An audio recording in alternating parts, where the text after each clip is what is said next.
up, start fresh, see the bright opportunity in each day. A very good morning to everyone. Welcome back to the day 3 of the orientation program. Hope you all are doing well in the college so far, isn't it? Good. So let's begin with the session for today. This is Prakriti Prabhakar from 3rd year CSE. Are you guys ready for the start of the day?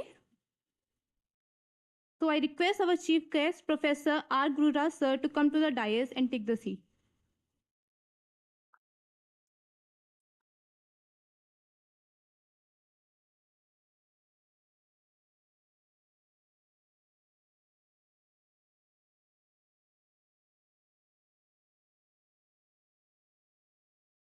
So today we have with us Professor R. Gururaj, Associate Professor and Placement Officer at NIT Tiruchirappalli.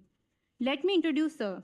Sir has pursued BA in English Language and Literature from Madras University, MA in English Language and Literature from Bharatidas University, Certificate in TESOL from Trinity College London, Certificate in TESOL from TEFL International Thailand.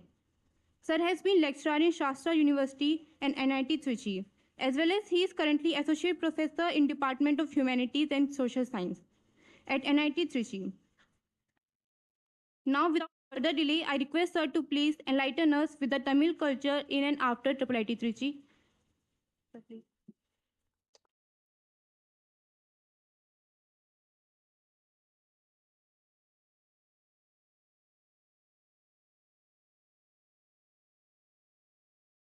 Morning. The breakfast was not good. Was it good or bad? Not well or not good. It was good.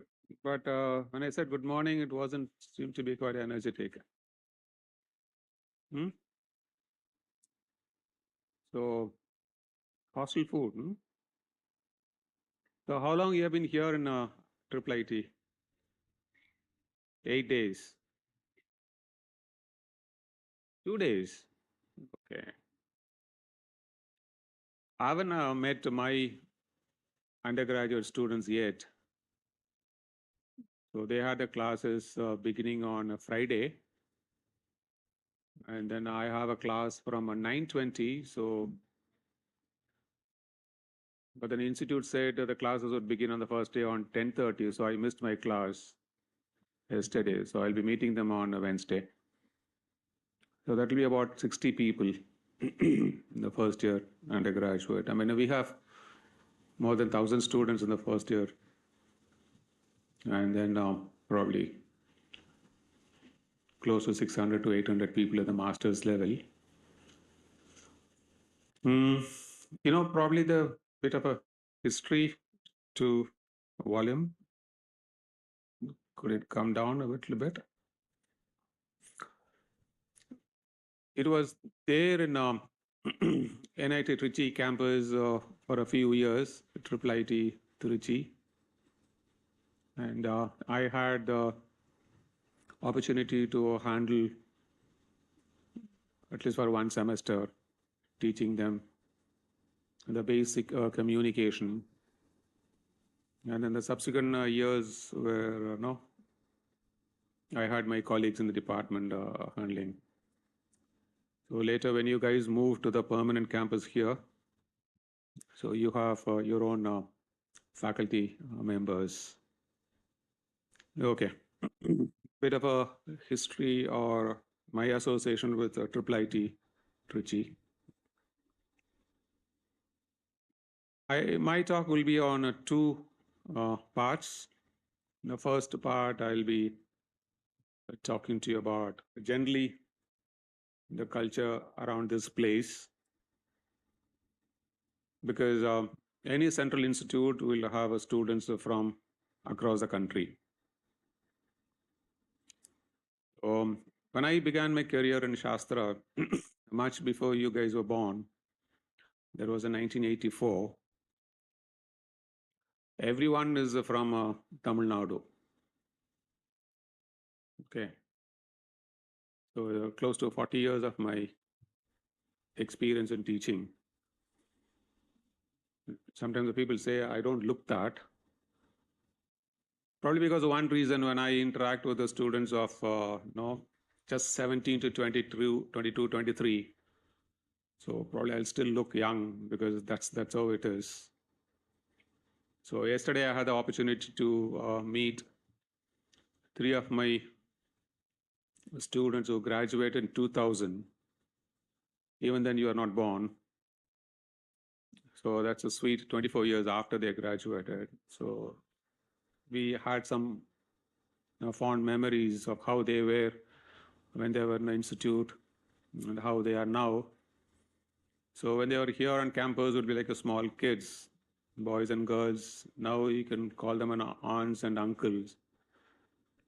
Okay, and it's very difficult for me to recognize after a few years, especially men with a pot belly, bald hair, sometimes a gray hair. So it's a bit difficult, but they could easily recognize the teachers because they remind the same thing. Okay, at least in the eyes of the students who look the same. And so the culture of this place, that's my first 15 20 minutes. I'll run through this, and then the next part where we would probably have if there are more questions, you will have more answers. Okay. So the second part is what you're supposed to do when you are here in IIIT Trichy, for what you're going to do after you leave this place. So that's why I put it as an in and after IIIT Trichy. Okay. Any idea about how old the language of this state would be? Any guess? Yes?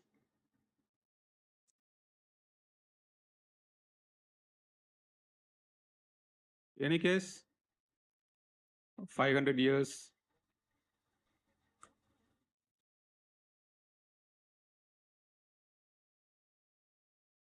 Yes? Few thousand years? Yes? This language has got a very rare distinction of being classified as a classical language. And you would say this is the only living classical language. Being a language person, um, we study language and then the history of a language, how the language came into being, and all that. The Sanskrit, the language of this country, and we also have a Indo-European family of languages. Sanskrit is supposed to be the oldest here, but we don't consider the language as a living one because you don't have a people speaking it and communicating this, rather than the documents and a lot of verses, slokas in that language. So next comes Tamil. Okay, this is as good as it's only as per the document we say it's a 5,000 years old.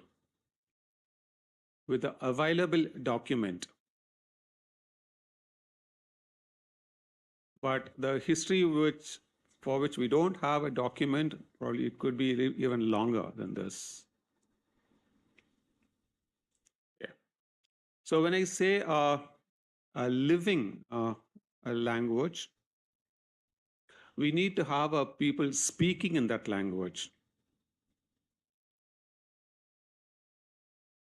I'll probably give you a small example to explain what we say a language living or a dead. It's a global phenomenon.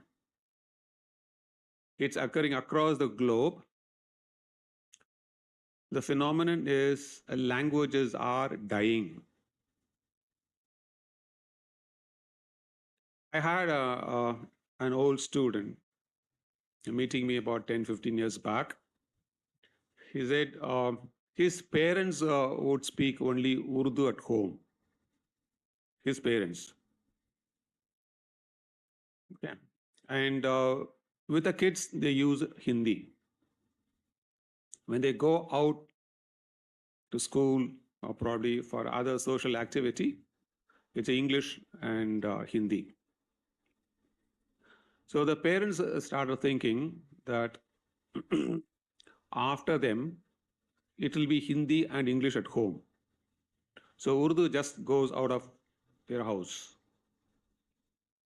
So if you don't have a person speaking that language, the language is dead. So as far as that family is concerned, Urdu is gone. That's what's happening across the globe. Now, this happening across all the countries, major factor is when you start learning English, you need to, because you have no choice. Because the language of no, English is the language of job opportunities and higher education. Because you want to go for a higher education, English is the language. Whether if you go to the UK, the US, or within India. And it also seems to be a language which gives you a lot of job opportunities. Except where there's some countries like Germany or even in France, or you go to some other place where you have to speak the local language. So once this language started spreading across the globe, local languages started dying. This is at the rate of 15 days. Every 15 days, one language dies. Just imagine a family migrating to the European continent or the US. A lot of people of my generation moved to the US and the Europe. And when they migrate, they have their first language spoken. When their kids grow up, born in that country, and when they have the education there, it's the local language. So if the UK it's the English, again US is the English. To give a simple example, yesterday I met a second generation student. By that I mean, father was my student who graduated in 97, and his daughter is there in the final year in IIITT. So it's very common, once you have lots of years of experience behind your shoulder. He was born in the US, a US citizen holding a US passport, could be very fluent in English. When she grows up, Tamil would be gone because she'll be very comfortable in English. So this is what happens in India and lots of countries. One place where it's quite common is the northeastern states in India, and a few pockets in Andaman and Nicobar Islands, and other places as well. Okay. So at this age, you would start losing. 17, 18 is the age when you start losing your skills in your first language. I mean, there could be a few people who would speak Hindi. How many of you?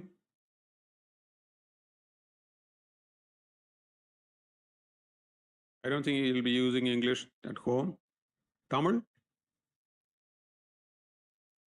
Okay. Any other language at home? Kannada? Malayalam? Telugu? Then? Marathi? Do you actually speak Marathi at home or Hindi? Marathi? Okay. Any other language? Hmm? Bengali? Yes. Yes? Bengali. Okay. Here is another person. Okay. Any other? It's good. Now, when I asked Marathi, I had a question: do you actually speak Marathi at home? Because once he steps out, school could be Hindi, right? And then Marathi will take a back seat. Anybody from Gujarat? Okay. Probably in a Bengali, no, West Bengal, you have a Bengali spoken. Even in school, colleges, you have a language. But then, one good quality about in West Bengal is this guys still retain Bengali and they're fluent in Hindi as well. Of course, English will also be there. So my small request is, when I said 17, 18 is the time when you start losing your skills, the first language, because you need to be quite proficient in the English language for higher studies and job opportunities. You will slowly start losing your skills in the first language. It's called a first language attrition. Okay. Practice, read, write something in your first language. One of the simple things which you can do is, before you go to sleep, write down what you want to do the next day in your first language. So in that way, your first language will continue to be there with you. And if you don't write something, when you're about 40, 50, when you want to actually write something in the first language, you don't know how to write it. It will happen that way. People of my generation haven't written anything in the first language, especially this Tamil. When they want to start writing, spelling mistake is very uncommon in Tamil, unlike English. English spelling is quite a chaotic sometimes. People say most of the times. Okay, because your language, this language has borrowed extensively from other languages. 80% of English words are from other languages. 80%, 80 of words are borrowed from other languages. This is one good quality the language has. That's why it still strives and reached out to be at almost every corner of the world. So write down something in your first language, read something, write something, so you didn't lose it. And there's also another one, learn another language. You have a couple of people from Bengal, few from Telugu and Andhra. Say for me, Andhra means Telangana and Andhra, Kannada as well. Marathi, of course, there is a person to teach you Marathi. Do that. Besides learning Tamil, I later, when there is a question or a two on a placement and then training activities, I'll be coming back to this learning Tamil as well. Not that I am from this part of the country. I have my roots in some other state. For generations, we are here in Tamil Nadu. Okay. So Tamil, other than being an official language in Tamil Nadu, it's also an official language in Sri Lanka and Singapore. That's why I've marked it here in blue. Lots of other places also we have a Tamil spoken. And recently when I was there traveling across the UK for a couple of months, when I was walking across either in a street in Edinburgh in Scotland, or probably in London or in Liverpool or Reading, and a few places, I could hear a lot of people speaking Tamil. I could see a lot of Indians there. They're there everywhere. Okay. So one place near Harrow in London, you just walk across the street. You don't feel as though you are in London. Looks like as though it is somewhere in India. To be specific, looks like somewhere in Chennai or Tamil Nadu. Whatever shop you have, So GRT Jewelers, Sarana Bhavan, and then quite a few names, or you'll find them for the shops. And you have typical chai, which we have here. They also call it a chai. The British tea is something very different. Okay. So it's, as I said, it's one of the oldest languages in the world. And going back to this small script which you find there, this is the older version of a Tamil. A language has evolved over centuries, and the recent, probably 30, 40 years ago, it again went for a small reformation, because for the extended sounds, you say ma, right? Na. There is a small version. It comes down to this, like as you have in a Telugu script, or in a Hindi also, you can have a small extension. So they thought, okay, let it be consistent. So we have another, like an inverted, V kind of a shape. Okay. And the earlier version was just to put a dot. So when you're writing on a palm leaf and you have a sharp needle, like that's a writing tool, you put a dot, the dot goes on to the next leaf as well. So leading to a misreading of the text. So this, we remove the dot, but still Tamil language has the dot, but a few places they have changed it. Okay. Now going back to this script, now, across India and all over the world, you will have some inscriptions on stones. I think you would have seen that. Yes, that's very common. And in one of the places in the UK, they have just two stones, and then there is another one. They think, no, that's how the people lived here. But as far as I have read, this is the place where people have lived longer. Okay. The history goes like this. The man evolved from monkey in African continent, and you still have that kind of a semblance of people still believe in that way. So during a couple of ice ages, they migrated to Europe, Asia, and all that.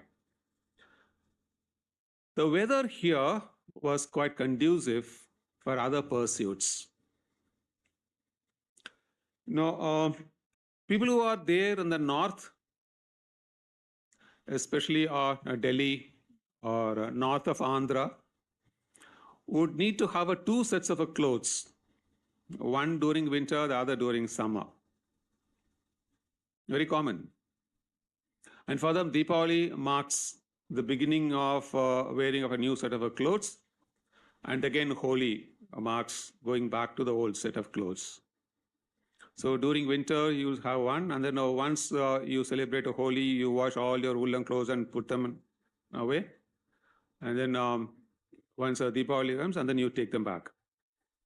But here in this place, weather is quite kind of okay. I mean, I have same set of clothes right through the year. I don't go for another set of clothes between Deepavali and Holi. Okay. So this weather condition has, in this part of the country or part of the world, has given people a lot of opportunities to do a bit of an agriculture and think about other things, including what happens after I pass away. Am I this body or am I something else? So there is a very strong belief, and there is some research also which shows this place gave birth to that thought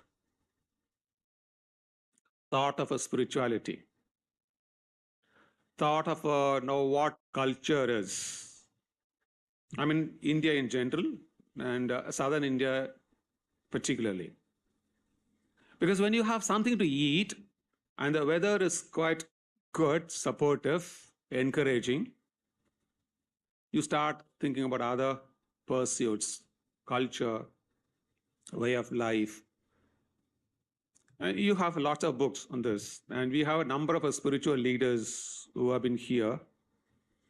And India is still regarded as a land of very tall spiritual leaders. If you take the northern pole or the southern pole, or probably the major part of Europe, or you would have also read what happened in Canada.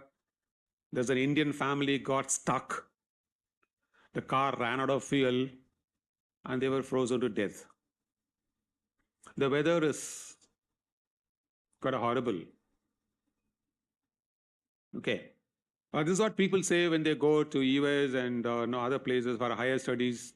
Everything is okay, but the weather is not that good. I don't enjoy it. But people from the north, sometimes they say, we like winter rather than the summer. Summer will be killing. Okay. Yeah. So when you have other pursuits, a language also takes a shape. You start evolving a language. You start recording using language. When all over the world, people start recording in the stones, there's something which is very particular, very peculiar about this place, Tamil Nadu, is this: you have these inscriptions on pots, earthen pot. Who uses these pots?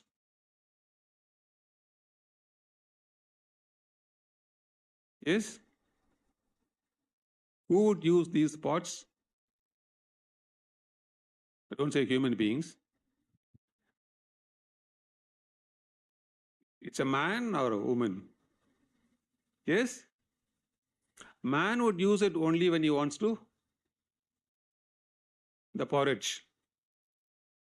Okay. So the traditional one. But these days, boys are much better when it comes to cooking. And I've seen more boys started to learn cooking rather than girls. There's a shift. Okay. But I'm talking about what happened centuries back. Man was typically a hunter. He goes out, hunts something, and brings it home. Women at the household, they cook and give it to everybody. So they use a pot. And the typical scene at home is, if your mother is angry, you can easily find out what she does with the vessels. Right? And father would say, keep quiet. I mean, she's now started using that language, so let's be quiet. Otherwise, one or two will come in our direction. And we need to be careful. Okay. So in this part of the country, we have women using pot for recording. When the European continent or the US took long years to give voting rights to women, much after we have given it to women in India, they took longer time. Even to this day, we don't have any president in the US, a woman president. Whereas we had a woman president, woman prime minister, and a couple of states in India, we had women chief ministers as well. We have one in West Bengal. I don't know whether, we had in Tamil Nadu as well. Two of them at least, Janaki and Jayalalitha. Okay. In other places as well, we had one in Rajasthan. Okay. So this is again another a great sign of the culture which believed in giving equality or probably empowering women. And incidentally, I can also tell you this. This is again based on a survey, and the topic is the issue is quite topical and very controversial. Supreme Court also has taken a lead. Let's take it upon ourselves to give something to the country. Talking about what happened in Kolkata. The survey says there's only 2 states in India which are quite safe for women. One is Tamil Nadu, the other is Gujarat. It's based on a survey for long years. I am here, born and brought up Tamil Nadu, traveled extensively in India and a few other places across. And I've been there in Gujarat on a couple of occasions, spent a month or two. During Navratri days, anybody who has been to Gujarat? Okay, right.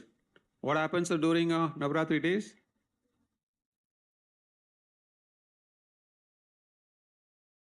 Garba dance. Okay, it happens during the day, night, just for a few hours, long hours. Yes, so that you went to sleep. Yeah, yeah. After your parents didn't allow you. Huh? Okay. Now, what I have seen, I mean, I was fortunate to be there in the Gujarat during that time. Rings and rings of girls. They keep dancing throughout the night. And what they do these days, they have the vehicles. They travel from one place. They dance in one place and then wind up, take their vehicles. A rider is a girl. A pillion rider is also a girl. There could be a third rider as well sometimes. They move to another place. They keep dancing throughout the night. And I have traveled across Tamil Nadu from city A to city B at any point during the day or night. My wife has done it for years together. She comes, I mean, she travels all the way from Chennai throughout the night, reaches Trichy, gets down from the city and the Mopsal bus, and then takes a city bus or intercity bus and reaches NIT Trichy quarters, say around 4:30 or 5 in the morning. She's there right on the highway.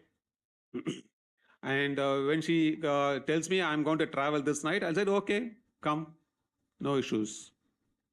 So generally regarded as a very safe place, but doesn't give you freedom. You need to follow the institute hostel rules. Okay, NIT Trichy, we have a 9 o'clock. Till 9 o'clock, you could go to the city and come back. Saturday and Sundays is 9:30. Okay, so quite a safe place, Trichy. And another thing which I could tell you about Tamil Nadu is this. Just last month, there was an MTech student who wanted to go to Chennai because his father is admitted in Chennai, and he immediately thought of hiring a cab to go to Chennai because he's somewhere from a UP.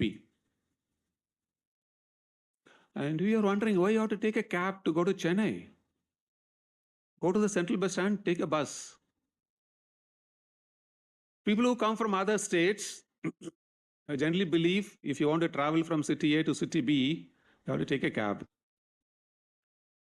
Guys, please remember you are in Tamil Nadu. This is the best state when it comes to road transport and the frequency. The faculty who have been here a number of years will tell you. So from anywhere to anywhere in Tamil Nadu, you can take a bus. And you guys are quite fortunate. By next year, around this time, the integrated bus terminus will be ready. You can just go there, take any bus, go there, get down and go to any other city with the permission from the institute. Okay.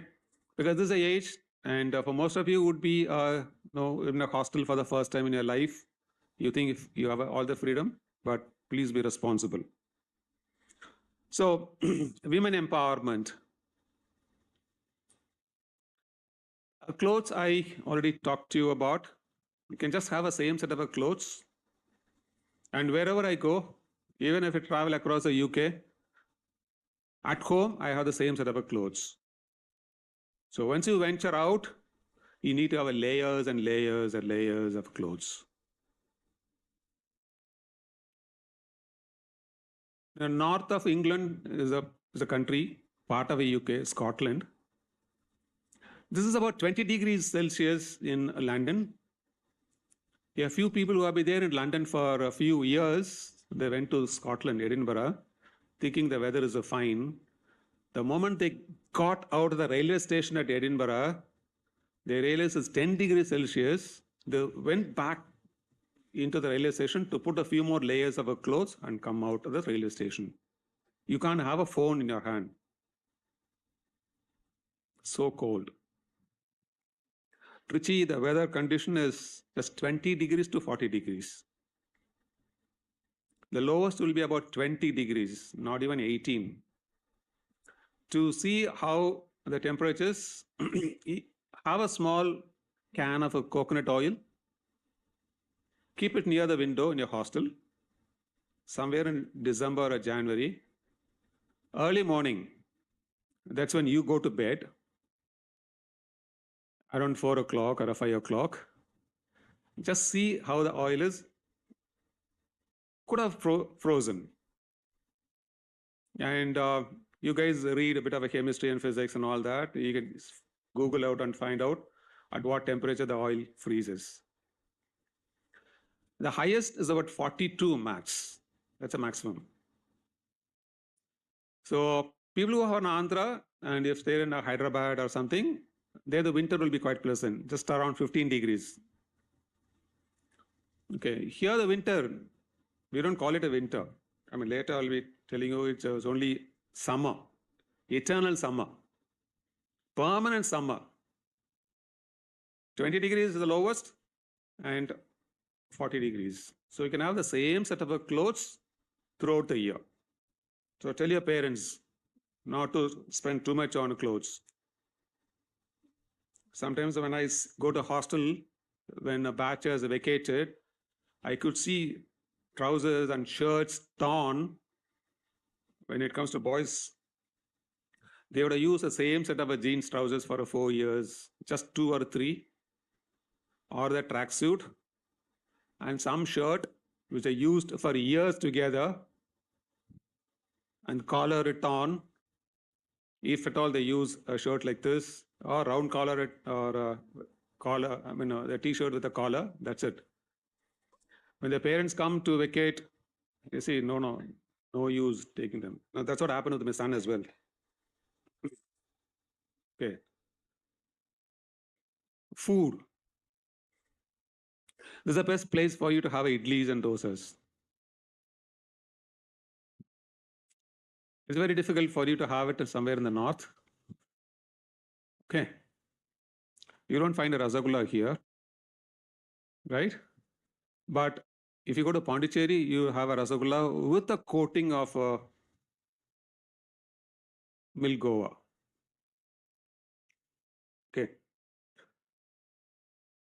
I need to talk about Tamil Nadu. I'll say there's a study which said idli is supposed to be the best breakfast people could think of. People in the West, they say the bread is the one which is really good. Fine. It's a steam cooked. Could easily digest. And these days you have a lots of varieties of idlis and different colors as well. And lots of things go into that idli as well. So the traditional one is you have a palm leaf. Food is served quite hot on this. I could relate this to what happens these days. Yesterday I was just reading just a book, and then watching a few YouTube things over the internet. One of them said, don't ever pack your food using plastic and don't ever store them in a refrigerator. You have the small bits and pieces of a plastic getting into your digestive system. It even causes a cancer. On the other hand, when you have a food served on a banana leaf, the hot food interacts with the leaf and you have a nutrients added to it. Okay. But then easy packaging, so that makes our life horrible.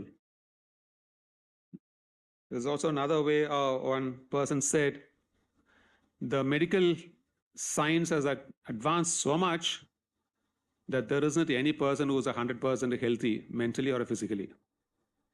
No one on earth is 100% healthy, because the science says that something is wrong either physically or mentally, and there is a bit of an so this is what I said. It's about just about 20 to 40.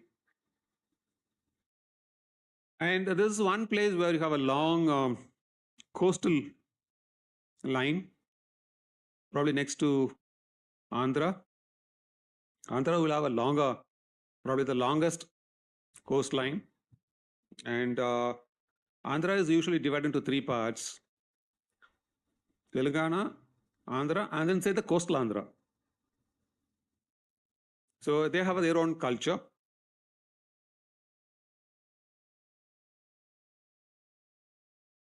This is a perennial river.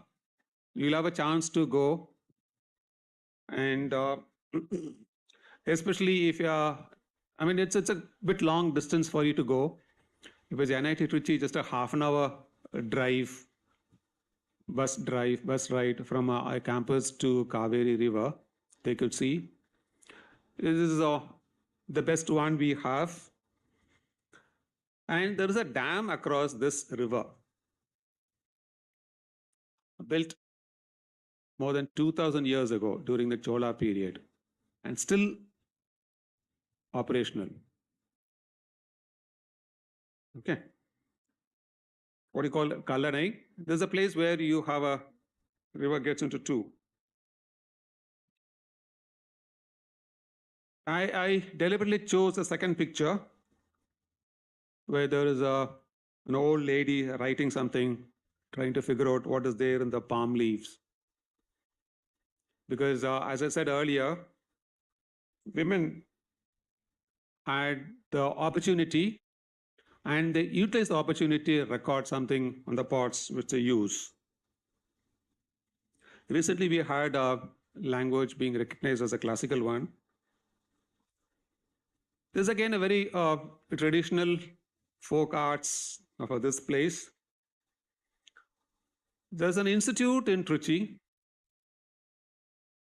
run by Jesuit fathers, the heart of a Trichy, Kalai Kaveri. Kalai, that's mean art. So the institute is named after the river Kaveri, where they have a number of different arts taught. And there's one of the colleges in Trichy where there is a cultural coordinator, he is a dancer, and his wife is also there. So he is a practitioner of the first one, Karagatam. You have a pot on your head filled to a certain extent with the sand. I mean, they have a rise rather than a sand to maintain a stability. And the second one is a puppetry. It's been a very traditional art form. The third one, what you call villu paatu, you have a bow. Then you just keep striking and then singing. You have lots of musicians. And the one on the bottom is, we call it a poikal kudure. It is an artificial limb of a horse. So it's a two-legged horse, but you have the other things, looks like a person, looks like a half horse, a half a man. The picture is a bit small. And the fifth one is at the bottom. Again, you will find only in this part of the country, nowhere else in India. To talk about each of these, no, you'll take hours together and then you have a videos and all that so that you have a better idea. But then these are the few things which I've said. You could Google for yourself and see. There could be lots of videos as well. Every region in the country has its own folk arts. These are a few things which you find.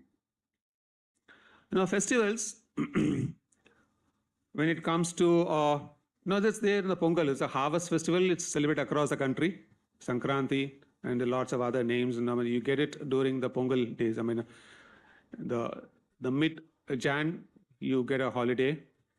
You'll find this being celebrated across the country.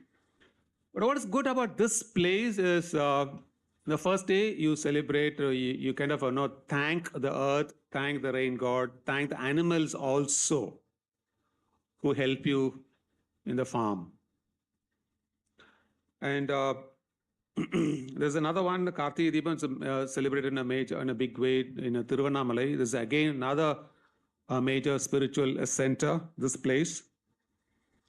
Natyanjali, a dance festival. It's very, very popular. We generally associate dance with women.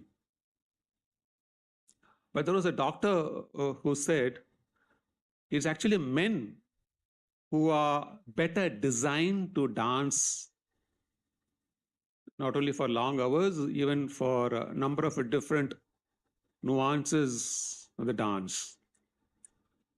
Okay. That's why you have a Nataraj. No, there isn't any goddess of a dance, but you have a god of a dance. This is being celebrated in a major way in Tamil Nadu in a city called Chidambaram. And years back, there was a major controversy.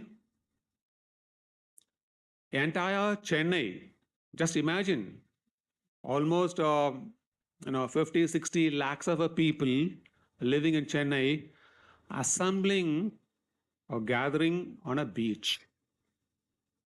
What do you call a Marina Beach? There's about 10 years back, there was a major controversy in Tamil Nadu because you can't do any harm to an animal, so you can't have this sport. This is supposed to be a sport to show how brave the valiant man could be. If he could tame a bull, that means he's strong enough. Okay. And we also have another tradition in Tamil Nadu. There's something called Ilavattakkal.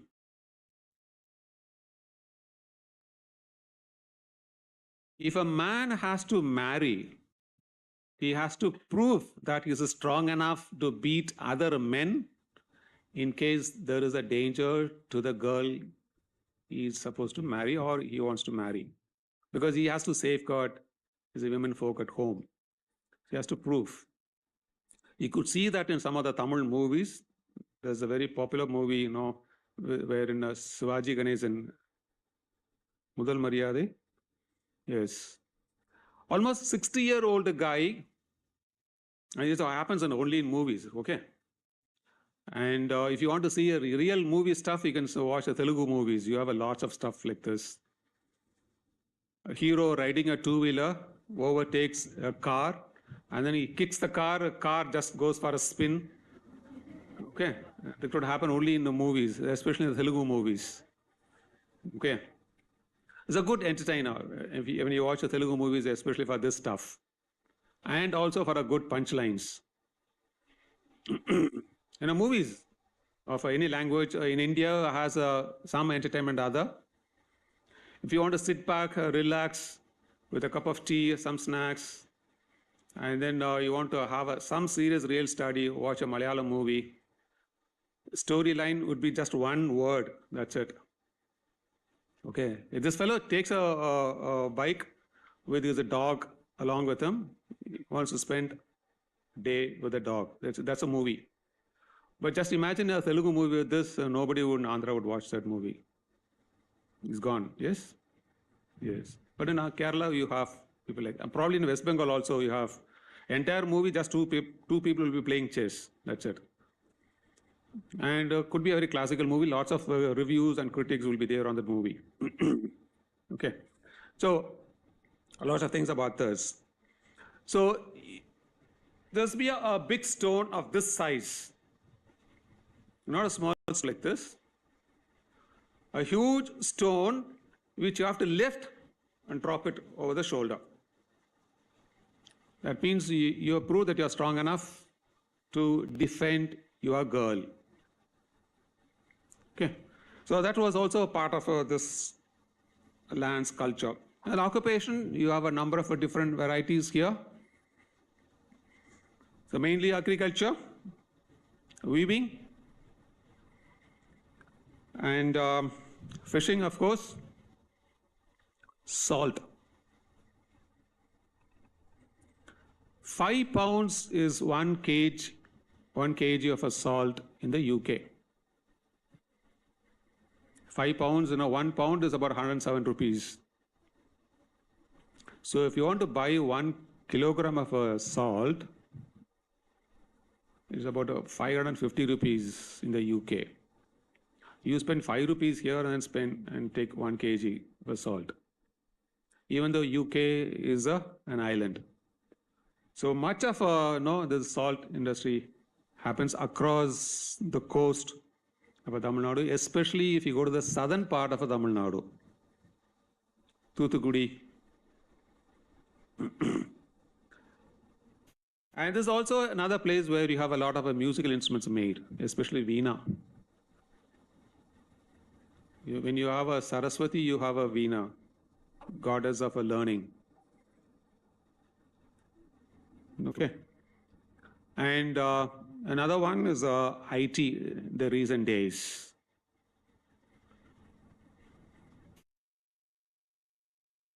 This is another small thing.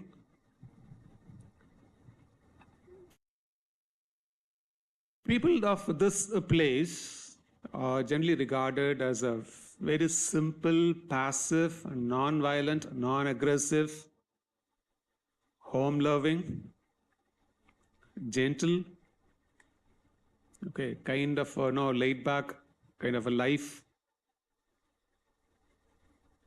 But you wouldn't find this kind of a behavior in other countries.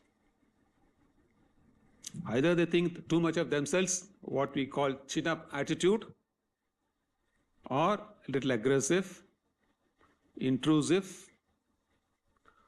But we had these 3 dynasties ruling Tamil Nadu and the present day Kerala, but we never had any massacre.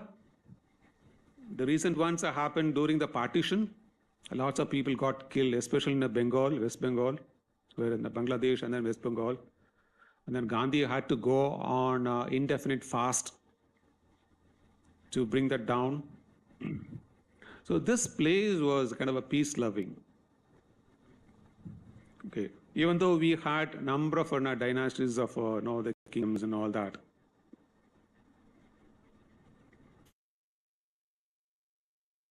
One is Tanjavur temple, built over 1,000 years ago. And the second one is again near Tanjavur, you can say it's a Velangani. It's about 140 kilometers from here. And the third one is again near Velangani, just a few kilometers away from Velangani. Now, this is a place where there is a lot of religious harmony. We don't find any protests, strikes for any religious issue. Absolutely peace-loving place. Sometimes there will be some attention in some parts of the country because of something or other. But whether it's Vinaya Chaturthi or probably some other festival, it's very peaceful. I mean, I want to talk about my institute, but I could say this. NIT Trichy was never closed even for a single day because of any student unrest. We celebrate our Diamond Jubilee this year. So Trichy is known for a lot of education institutes and absolutely a peaceful place. No social religious issue would affect in any way.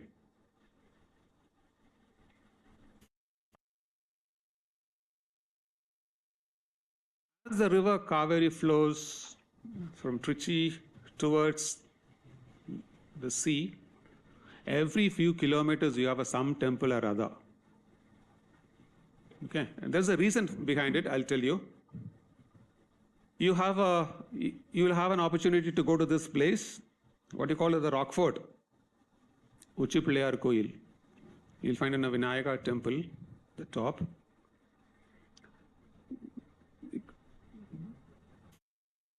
This is 3.8 billion years, one of the oldest rocks in the world. It's based on a history as old as some of the rocks which you find in Greenland. So it's quite a historical place. The place which you occupy could have been just a farmland years ago. But the Trichy, as we know, had some other name called Varayur. This is a small part of a Trichy, and it's slightly on a higher plane compared to the main guard gate. This is a place, main guard gate. You'll find that gate still intact, but the other walls have come down over a period of years. And so this is a Vinayaka temple. You know, this is the brother of Ganesh, right? What's his name? Yeah. Subramania has a special place in Tamil Nadu. The Tamil culture believed in conservation of the environment and very friendly, eco-sensitive too. There's a small Tamil line goes like this: Kundru irukkumidam Kumaran irukkumidam. Wherever you find a small mountain, Subramania will be there. You need to preserve that environment. A rock has its own role to play in an environment. You can't just bring it down to build houses and houses and houses, or buildings and buildings and buildings. You are slightly altering that terrain. And again, Subramania is believed to the god of the language Tamil. Okay, so this is a bit of a history here. And I have quite a few pictures of temples, especially the first one, Meenakshi Temple in Madurai. Madurai is a classical example of town planning. The other one is Ooty, and the man-made is Chandigarh. Chandigarh is again one of the best models of town planning. That's a man-made. I mean, there's an architect who was hired to plan the entire city. He did that the last century. You would have seen the Indus Valley civilization or any civilization across the globe that thrived on the river banks. Am I right? Now, what happened here in this part of the country, if you want to have a settlement in one place, they dig and try to have a pond or a pool, what we call kulam in Tamil. Okay, so if you could find a good source of water, you have a pool created. Now, once there is a good source of water, because the water is the elixir of life. No rishis, sadhus, who give up everything in their lives but they never give up one small vessel. What do you call that? Car? Yes. What do they carry? Water. You see, you heard of people who just simply live on air. So he has given everything in life. The modern day student will also have this in the form of a bottle. During our college days, we never bothered about water. We go to one small tank, either in the school or a college, we just take water from there. Now there's a contamination and all that, and then better health education, awareness about it. As I said earlier, science has advanced so much, especially in the medical and pharma field, and no one is absolutely healthy.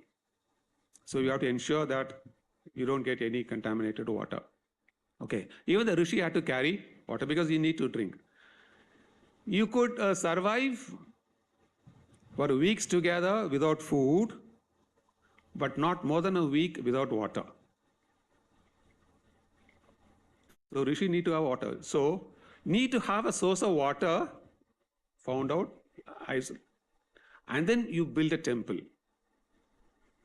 And around the temple, a city evolves. So if you go to anywhere in Tamil Nadu, or even in Kerala, probably the southwestern Karnataka, we'll find in Andhra as well, the rest of India as well.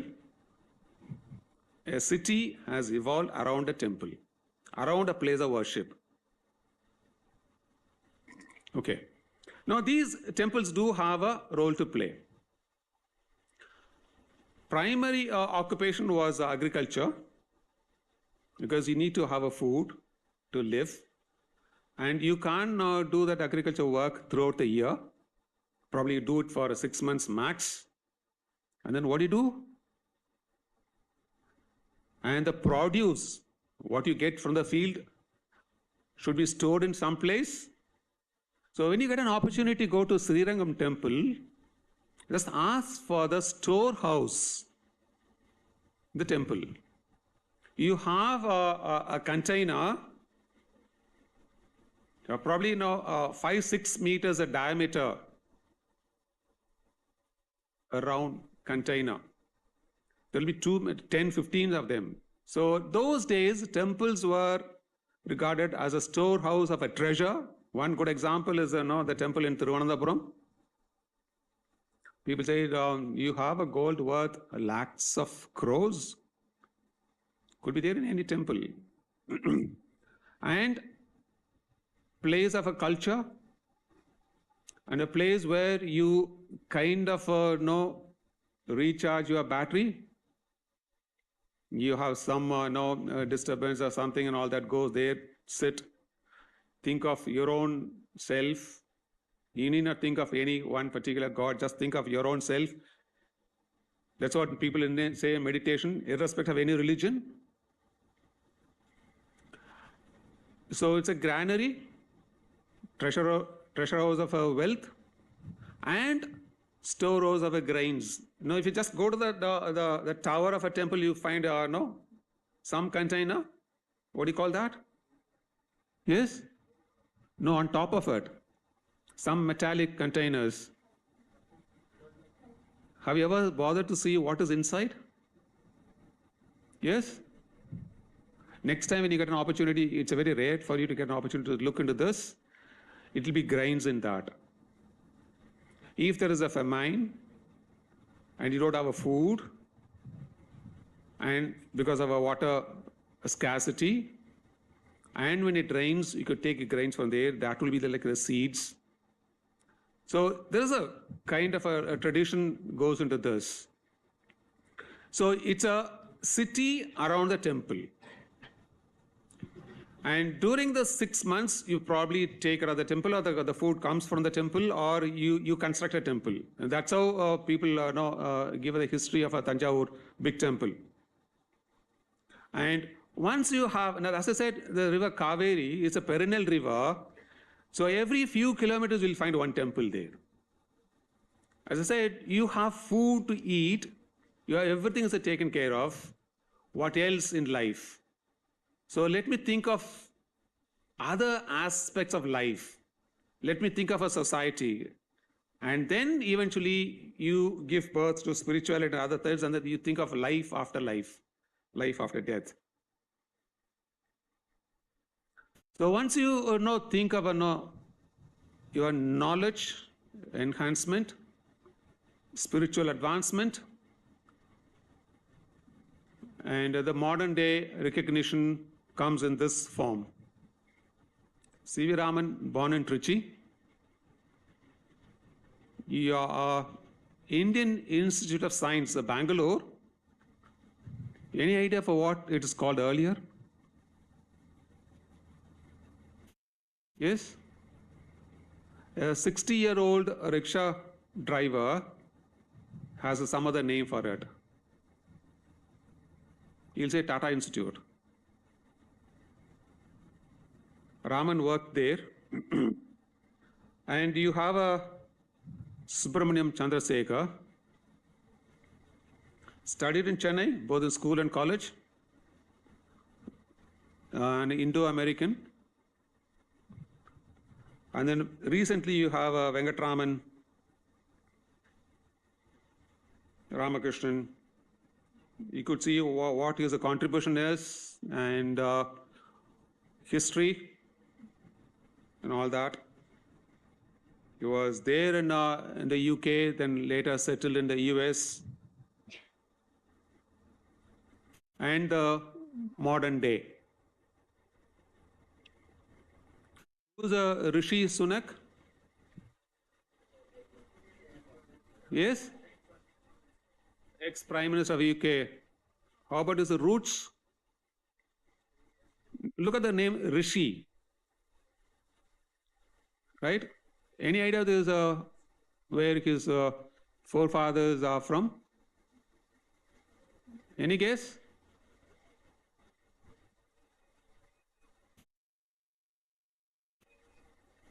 Looks like an Indian, right? Sounds like an Indian. But he talks like a British. His parents are from Punjab, but his one parent had settled in Tanzania. The other parents were settled in Kenya. So the father is from Tanzania, the mother is from Kenya. They immigrated almost at the same time to the UK, where they met, married, and Rishi is born to them. Rishi had his entire schools and colleges there in the UK. Then he went to the US for higher studies, worked for Goldman Sachs. He's amassed wealth which is much, much more than what the British Queen would have, and married to, yes, the Rishi's wife's name? No idea? Yes? Murthy. Murthy, who's that Murthy? Narayana Murthy. Roots in Karnataka, I suppose? Yes. A man with a Punjabi origin marrying a girl, built the IT empire across the globe, because the Murthy was at one time about to sell Infosys, but then he stuck, and then post 90s we've seen the growth. Any idea about who Kamala Harris is? Is ex-vice president or the present vice president? The present vice president.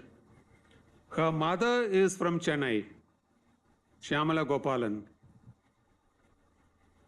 Shyamala's father is a Gopalan. Gopalan worked across India. So she could speak Tamil, Hindi thing.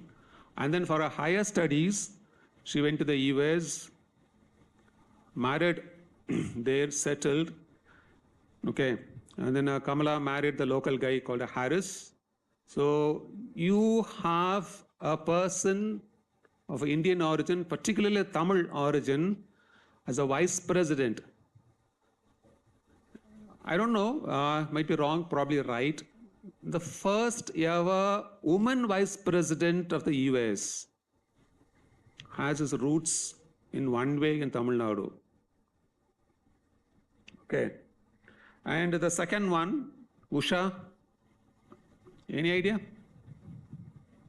Usha Vance. Just figure out who that Usha Vance is.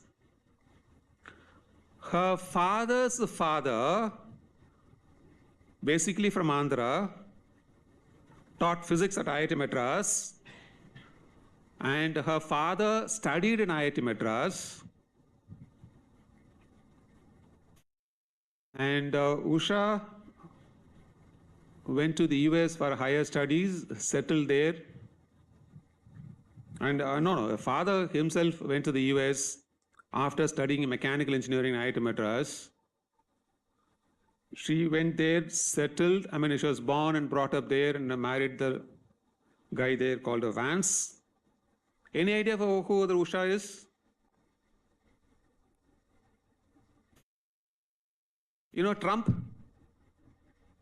Who's the Trump? Yes? Ex-president. And what is he doing now?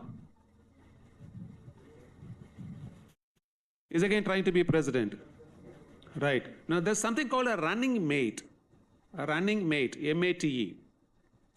When a president contests, the word run means a contest here.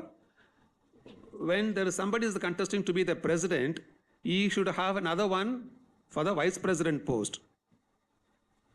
Okay. So if Trump wins, again you have another person of Indian origin to be the vice president. That would be Usha.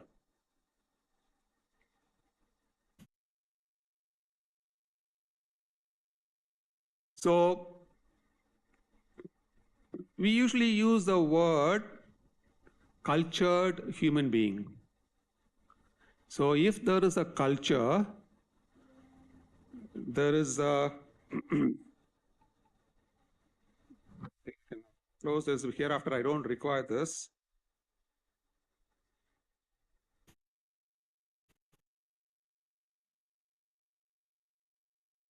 That was my last slide.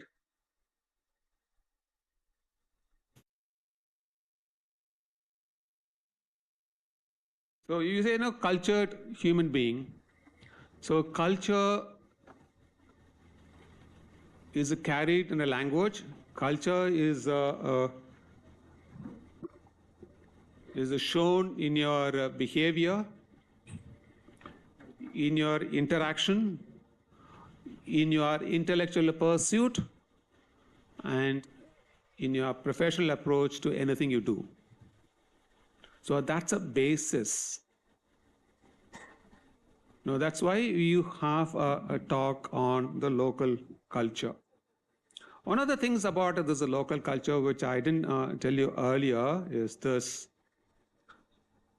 This land believed in ecology and environment preservation. If there is a desert, let's preserve a desert. If there is a hill, let's preserve it. If there is a water body, let's preserve it. It's done in a major way in Andhra, especially in Hyderabad, Telangana. Hyderabad is known for preserving a lot of water bodies. But the recent decades, wherever you find a water body, after some time, you have a huge building in that place. And you find a natural disaster after a decade or two. So if you have this culture, reflects in language, because language is a product of culture, and lots of words, especially related to relationship, kinship, we'll find in Tamil. You'll find in most of the Indian languages, but you don't find that in other European languages because you don't do this. But again, to give you a simple example, you can take it as a kind of a homework. You heard of Eskimo? They live in the Sahara Desert, no? Yes? Sahara Desert. Yeah, in the polar region. Okay. For them, entire life is white. They live on ice, live with ice, and live by ice. Everywhere it's ice, snow. And if you go to the Himalayas, you'll say snowfall, that's it. But the Eskimo has at least a number of, at least 7 words. This is easy for you to Google. He has one word for a snow which fell yesterday. And he has one word for the snow which fell today. And he has one word for the snow which is there on his igloo. To give you at least some examples. Now everything is a rice. But if it's a small circular bulb, you can call it idli. Just plain, it's called a dosa. Right? And it's like a thread, like you have another name. So once you live in that place and you want to refer to something like this, you have a different names. That's why, as I said earlier, English language has borrowed words from other languages, and that's why it's 80% of those words. So when you have a culture, when you have a certain aspects and all that, so you have a words coming up doing this. Okay. So I'll just probably just stop here.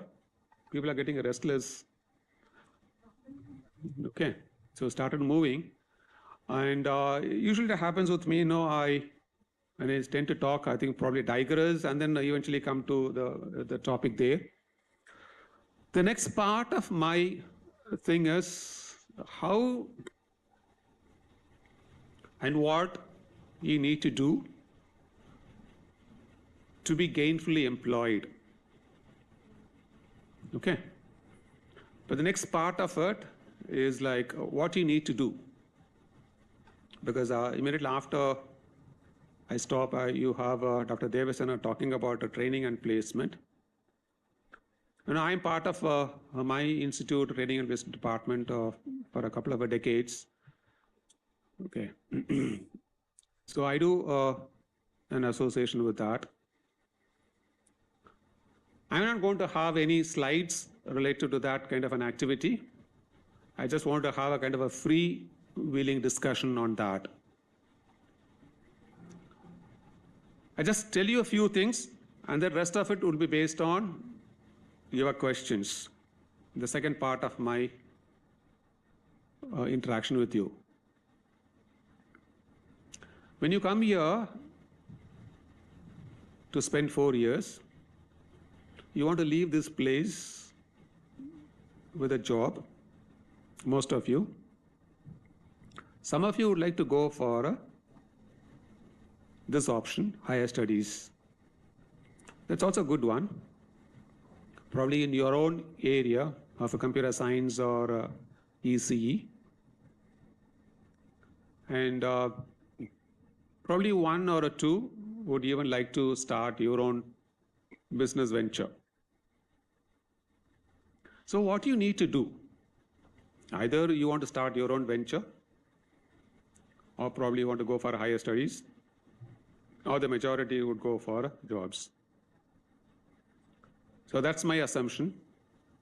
So let me ask you a question, because the teacher has to once in a while ask questions. Okay, just to prevent you guys from going to sleep. Okay. So looking at you guys, I don't think anybody has gone to sleep because it happens in the morning. Sometimes you guys will also be busy with your mobile. Okay. How many of you would like to take up a job immediately after your BTech from here? How many of you would like to take up a job?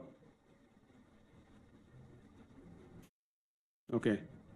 So not many of the girls, but looks like a majority of the boys. Okay. So what do you need to do? I just have to tell you a few things and then I'll probably take a question or two. The first thing is, you need to learn. Yeah, that's why. Anyway, we learn. Fine. But no interviewer of the panel would expect you to know rocket science.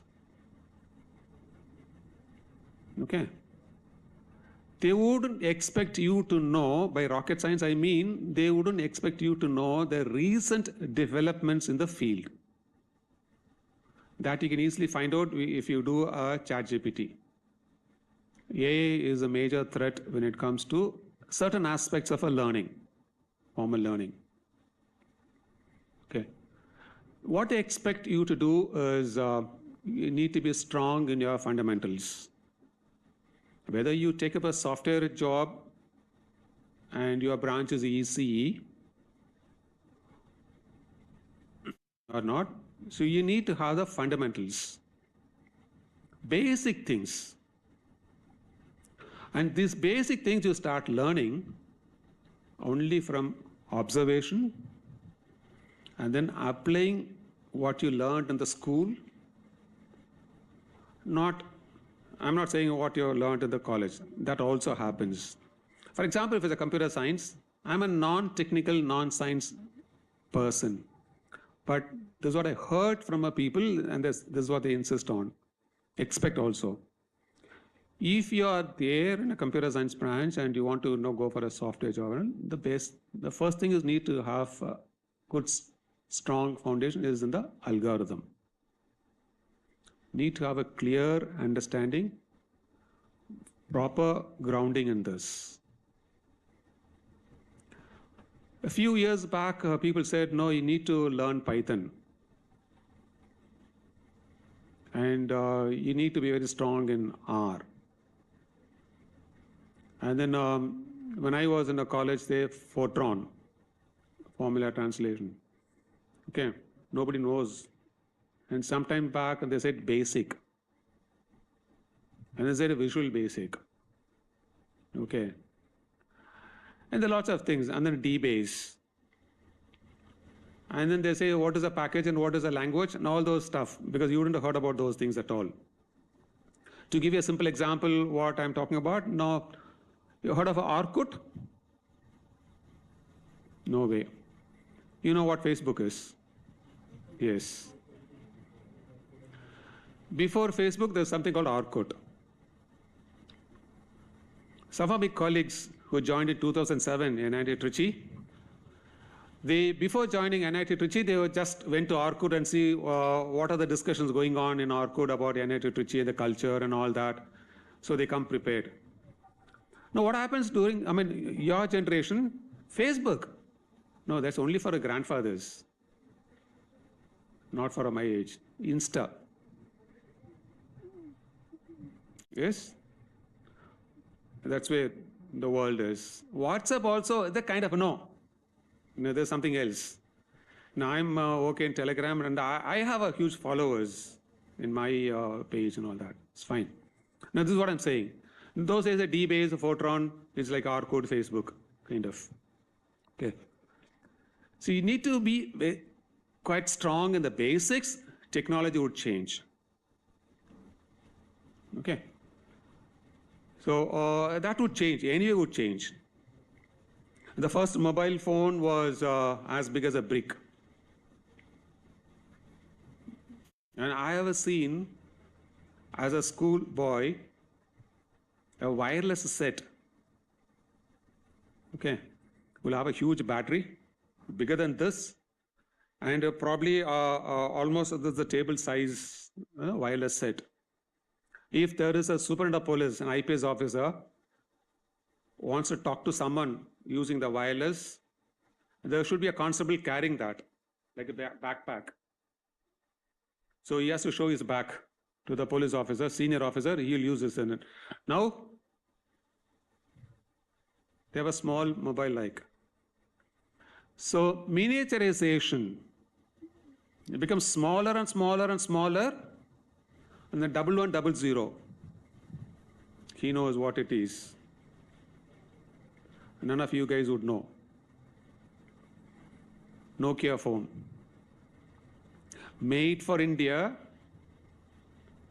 and you could use it anywhere in India, in a dusty place, a rainy place, nothing will happen to that phone. But then Nokia did not keep in pace with the development in the technology. Now, when it comes to Nokia, you know only about the games. Okay? And then probably Microsoft bought over, something happens. Right. Now, this incidentally reminds me of something which I'll give it to Dr. Kamashi through her. I think I'll give it to you guys. A small book, okay, that talks about a very simple thing in life, that change is permanent. Okay, change will remain. Life would change. You would change. I mean, how you are prepared to face changes in your personal life, social life, as well as a professional life. Okay, so you need to have the basics in place, but technology would evolve. Now, I'll tell you what happened to Facebook when they thought they are going to be permanent. There is something called the Sun Microsystems. Again, a very old one, organization. They were reigning supreme. Some of our students who worked in Sun Microsystems set up a lab in IIITT Trichy. Okay. Facebook bought over that facility, huge building. And then, at the end, at any entrance to the building, as you enter IIIT Trichy, you have a huge board, right? IIIT Trichy. So Facebook did this. On the front, they have a Facebook, but on the backside of it, Sun Microsystems still remained. Every Facebook employee has to remind himself or herself that we would also become Sun Microsystems one day, because we will also go out of relevance. Facebook is now going out of it. And that's why they bought over WhatsApp. Still to be. So change will be there. Your technology would go, but the fundamentals would never change. So you need to be very strong in fundamentals. To emphasize this point, I'll tell you one more. There's a student who did production engineering in our institute. Sat for a number of companies. Finally, she got into TCS. TCS is a stakeholder here. Am I right? One of the 6 firms. Because your institute is very different from ours, because ours is completely governed and owned by the government of India. Whereas you have a government of India, the government of Tamil Nadu, and then 6 companies. And TCS is one of them. So he got a job in TCS. But when she was in college, she was in a very strong technical club. That club has to design and build an all-terrain vehicle, single-seater vehicle, what you call Baha. It's a national level competition. You can just Google and see this. Student has to go to the city, buy things based on a manual which is given to them, and they have to test drive, and the vehicle has to be quite enduring, strong. It's a national level test. So she's there in that team. Just imagine a hardcore mechanical engineering student getting placed in TCS. She was cursing herself. And one fine day, I was just walking from our main building to the mechanical engineering department. We heard somebody is running behind us, approaching us. We just turned around and saw this little girl running towards us.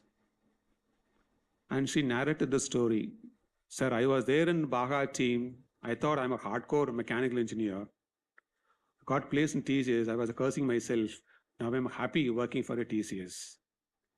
What happened? Sir, I'm there in the Chrysler car design team. TCS is designing car engine for a Chrysler.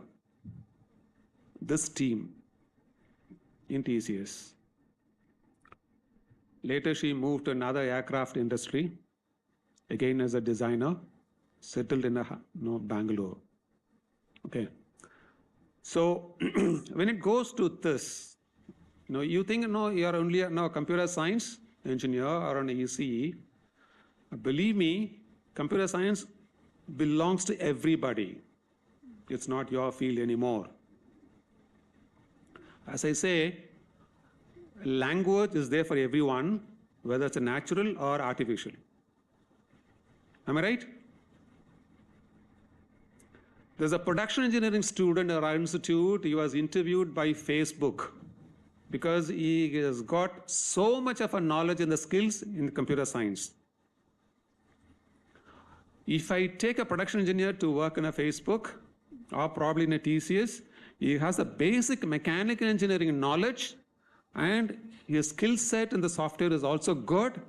Instead of employing two people, one mechanical engineer, one computer science engineer, I have one person with a strong background in mechanical engineering and a good knowledge in software.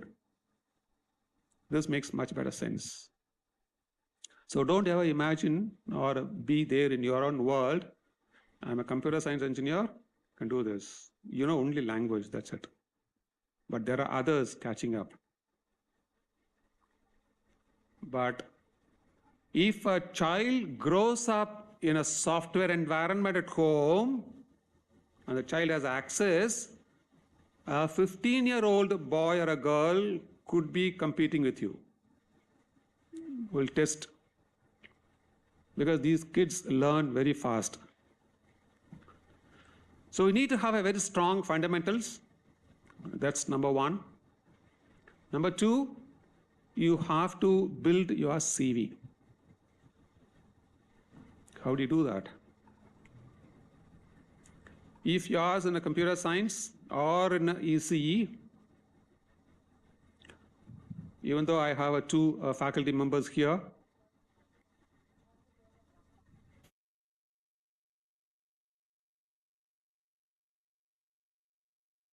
are you too busy, gentlemen? No? You have no business to be busy.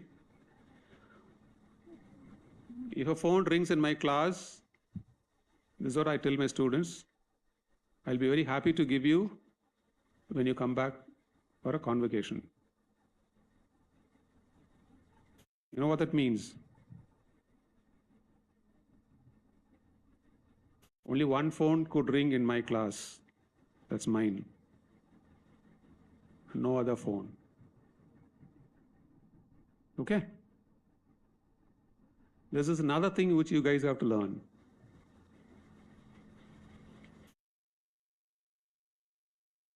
When I was getting ready at home and traveling, I thought I was getting delayed.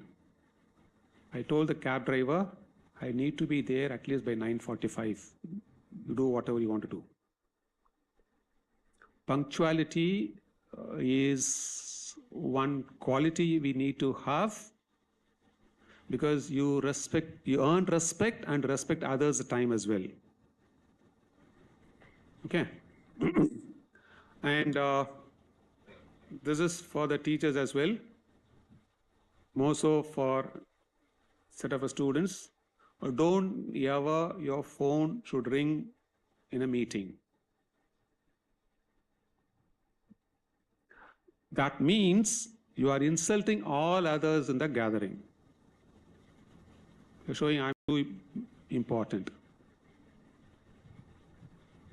If it rings, you are disturbed, the entire class is disturbed. Okay? And you are not so busy. I need to spend some time on this because you guys have to learn this. Second one, as I said, punctuality. It happens in IIMs. As this institute was kind of nurtured in IIITT campus, we did incubate one B school in our campus, IIM Trichy. I mean, it's you might not understand what I'm saying. A T school incubating a B school. Okay. We had Indian Institute of Management, Tiruchirappalli, started their operations in our campus. They were there for 6 years. I have seen students running to their classrooms. If the class begins at 11:20, the door will be closed at 11:20, immediately after the teacher enters the class. The hostel and the classroom is just 200 meters away. They run. And this happens in companies, corporates, any organization. Once a meeting is started and the chairman starts the meeting, the door is closed. If you are late for the meeting, the chairman of the meeting will say you are too busy or you are doing something which is too important, please carry on. That means get out. And in India, we say IST, Indian Standard Time. It's not Indian Standard Time, Indian Stretchable Time. 10 o'clock the meeting starts. Okay, 10 o'clock. At 10 o'clock I'll start from the hostel. Because once you started traveling, that means you are there. One of my nephews is still in Germany. Immediately after reaching Germany, he was staying in a hotel and he wanted to find a house. He's just hunting for a house, and then finally he identified one landlord. He rang up to her and said, fixed time, 6 o'clock in the evening. All along he was born and brought up in Tamil Nadu. His first time is a visit abroad, Germany. He went there. He was just traveling. 6 o'clock, now I'll meet her, the landlady, I'll meet her at 6 o'clock, he's been there. On the way, he was caught up in a traffic jam. He met her only at 6:15, after 5 minutes. And she owns the house and she wants to let it. The very first words she spoke was, gentlemen, you have wasted 15 minutes of my time. You have no respect for the other person. This is one simple example of how Germans are in the world. Not to talk about Japanese. They're much, much better when it comes to punctuality and politeness. Politeness, nobody would beat Japanese in the world. Elders have to be respected in any Japanese, and you are given extra care. In other Western countries, there isn't any visible signs of a respect for the elders, but in Japan, you bow. And only in Japan, you give the visiting card with 2 hands. The card is a small one, just the width of your mobile phone, not even the length. You just hold it in 2 hands and give it. Respect. And you bow. And there is another person who studied in IIT Madras. I'll give you another classic example of a German punctuality. He studied in IIT Madras, a physics professor. He's still there in IIT Madras, teaching physics. He studied, he did a PhD in IIT Madras, worked in Shastra, worked in IIITT, and then he went back to IIT Madras. He was doing a fellowship, what you call a Humboldt Fellowship. Now, how prestigious the fellowship is, just give you one example. A professor of IIT Madras went to IIT Delhi as a director. And wherever he goes, he says, just give me one-line introduction. Number of meetings like this. Okay, he goes and attends and he says, sir, give me your CV, biodata, so that we'll introduce you. He said just one line. 3 of my students are Humboldt Fellows. Okay, so then audience would know what I am worth. If my students could reach that fellowships, then you know what I am. Just one line. Okay, he also got on a Humboldt Fellow. He was there in Germany, and he is working under a German professor. So one evening, he extended an invitation to the German professor. Sir, why don't you come home for dinner with your wife? The German professor said, okay, fine, I'll come. So what time? Sir, 7 o'clock? Okay, 7 o'clock. Indians being Indians. Okay, he is there with his wife. So 7 o'clock, 6:30, he is getting everything ready, running here and there within the house, both the husband and wife. Around 6:45, he wanted to take something from the table closer to the window. Through the window, you can see the entrance. He saw a car, and that is the professor's car. 6:45. Oh, professor has already come. So he called Professor and went in. And you know what the professor said? No, I came here at 6:30, but I know the dinner time is only 7 o'clock. I'm just waiting here in the car. Here is a professor going to a student's house for dinner half an hour early. Dinner, you can go even a half an hour late. Nothing will happen. So that's a punctuality. Okay. How you treat others' time and your time and all that. Okay. So the first one is the fundamentals. Second way by which you can build your CV is, I started saying in that phone rang.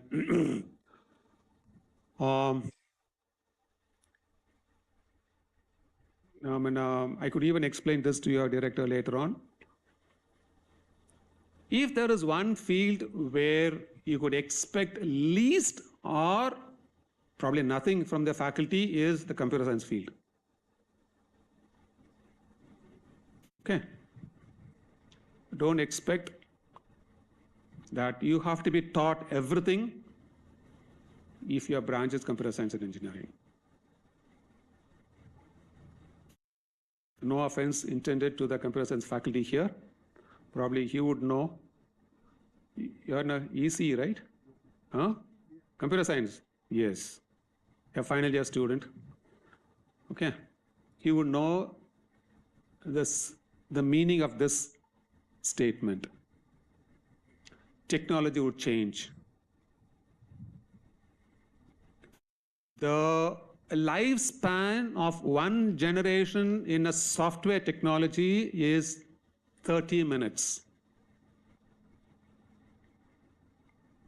Every half an hour, you have a new version of a software coming up. So what you learn now, as I said, basic, COBOL, Fortran, DBase, forgotten, all buried. You have a reads and reads placed on that. We pay homage to that. But the newer ones come. But there are certain things which are quite fundamental, like algorithm, will stay forever. That you need to be very clear about. So when I say don't expect, if you expect, you will be disappointed. Okay, the technology which is relevant now, by the time you graduate, will become obsolete. So keep learning. And how do you learn? Do small projects. Now, I said something where I have taken teachers away from the scene. Now I'll put the teachers again into place. Do something for the institute.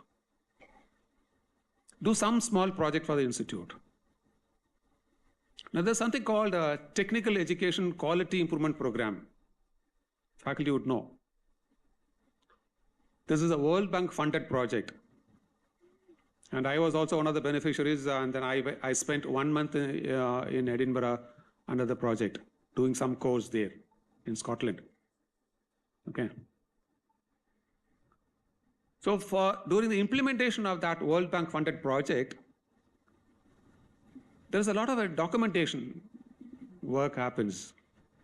So what happened was, one of our student groups developed a software by which the central government ministry could track the implementation and the status of this project implementation across all institutes in the country. Developed by our own students. This is about 10 years back, or 10, 15 years back. We tested it in our institute, and then we gave it to the ministry. Ministry saw it's good. They suggested to all the institutes across the country, it's done. So do something for the institute. Some small software project. This is one. Okay, not everybody will get a chance. Do something for your parents. This I learned yesterday. One of my students, I mean, as I said, no, in 2000, graduate in 2000, it's called Venkat Raman. You can just Google and see what he has done. Venkat Raman, and then you can IIITT, you'll find this guy. He just packed all his things and then moved to another place. This would have happened to you probably right now. It's happening with you. You all packed whatever you want, and then you brought them all together in 2-3 boxes, and you don't know where you kept what. Experienced? Could happen with the girls, if no, not the boys, because the girls would require lots of things. I'm not going to explain that. So he developed a software by which he can track where he packed what. I have moved from house to house number of times because my father was in a government service, moved from one city to another. In fact, I studied 10th standard in 3 different schools. Okay. So Madurai, and then a small town in Pudukkottai, and then again in Trichy. So as you move from one place to another, you pack up and then reach another place, and then after some time you forget. So he developed a software by which you can track. There's another small thing which is done. And now it's there in the open source, OpenAI. You can see that. So do something for your parents' business occupation. If your parents are there in business, do something. You can have a software, or you can do even a hardware thing. You learn by doing something, and discuss with your parents about what they do.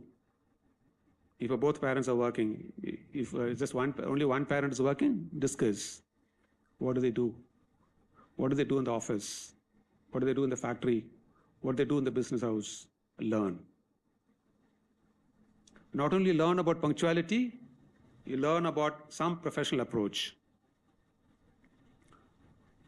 Do that.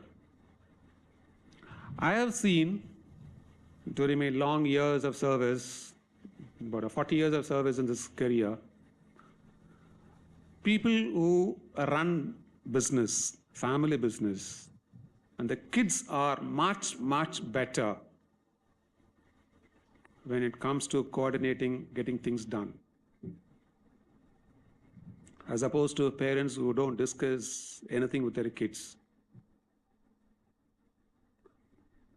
Right? This incidentally reminds me of something else. This is on the personal social being. If you find yourself for the first time in a hostel,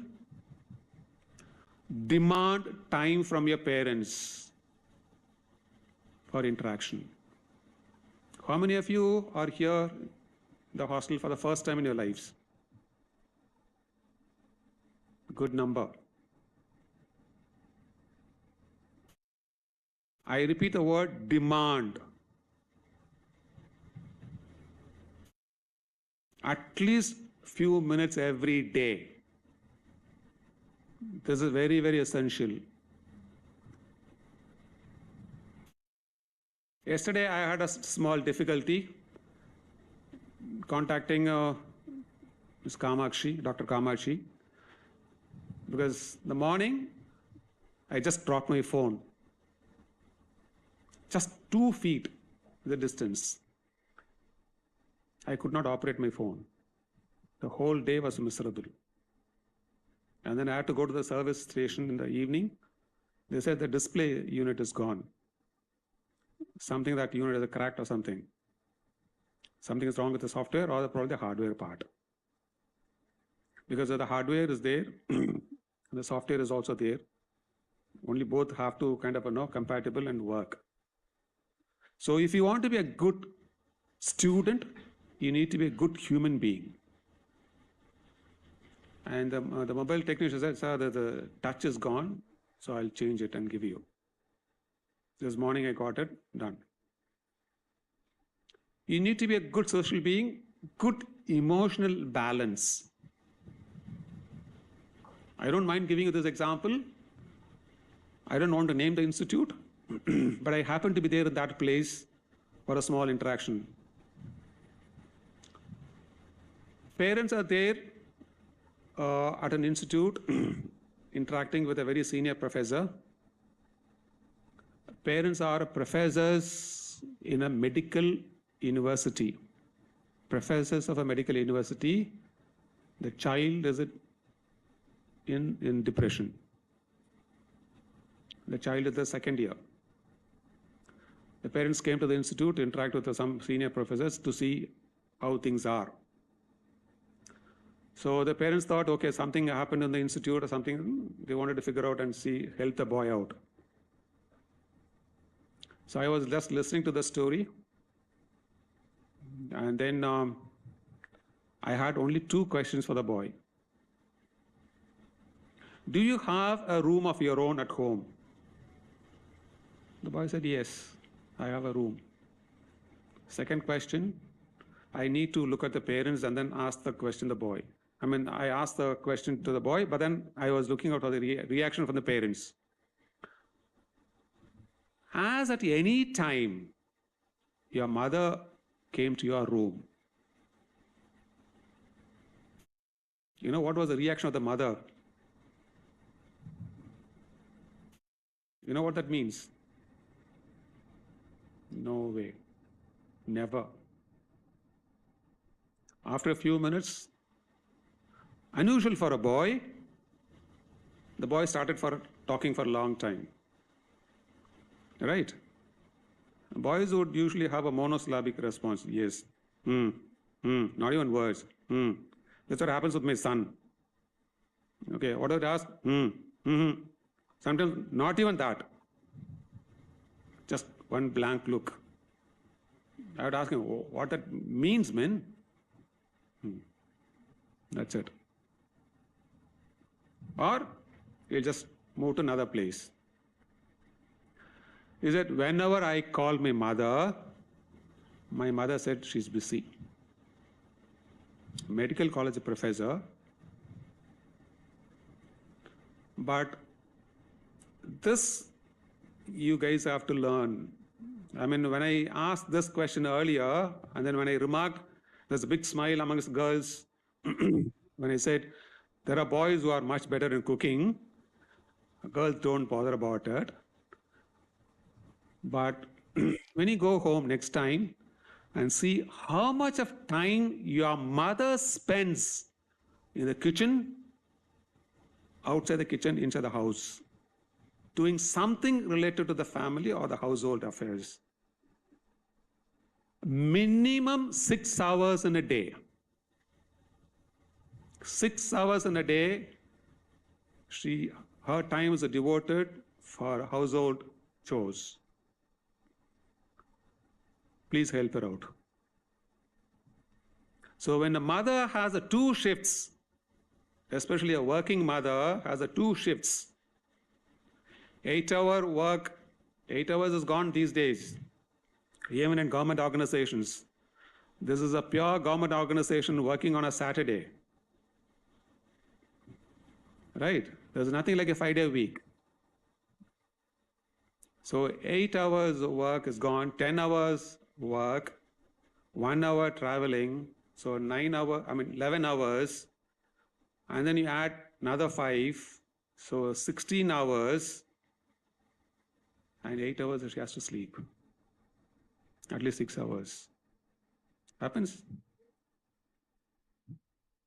Probably the only working lady here. I don't know the last one there. Yes? So demand something from your spouse. Yes, ma'am? Demand something from your spouse, from your kids. They have to, they should. Okay? See, this is what happens in organizations. If there are 3 people in a team and one fellow becomes a donkey doing all that bloody stuff, the others just enjoy, sit back. You don't deserve to be there in the team. This morning when I had a small interaction with the maths professor, he said, yeah, we are too short. Okay, the other 2 members will be dropped. Especially during this time, when you find a Sundar Pichai sending out mails saying you're fired, and later, no, he couldn't, no, all employees started doing this, and then he said, come for a meeting. All those employees started shouting at him. He said, okay, shout, whatever you wanted to do it. The fact remains, you're fired. Intel fired 17,000 employees. So if only one person does the work, other 2 people simply enjoy, sit back. It happens in every organization. There is something called 80-20. 80% of the job is done by only 20% of the people. So this starts at home. Okay?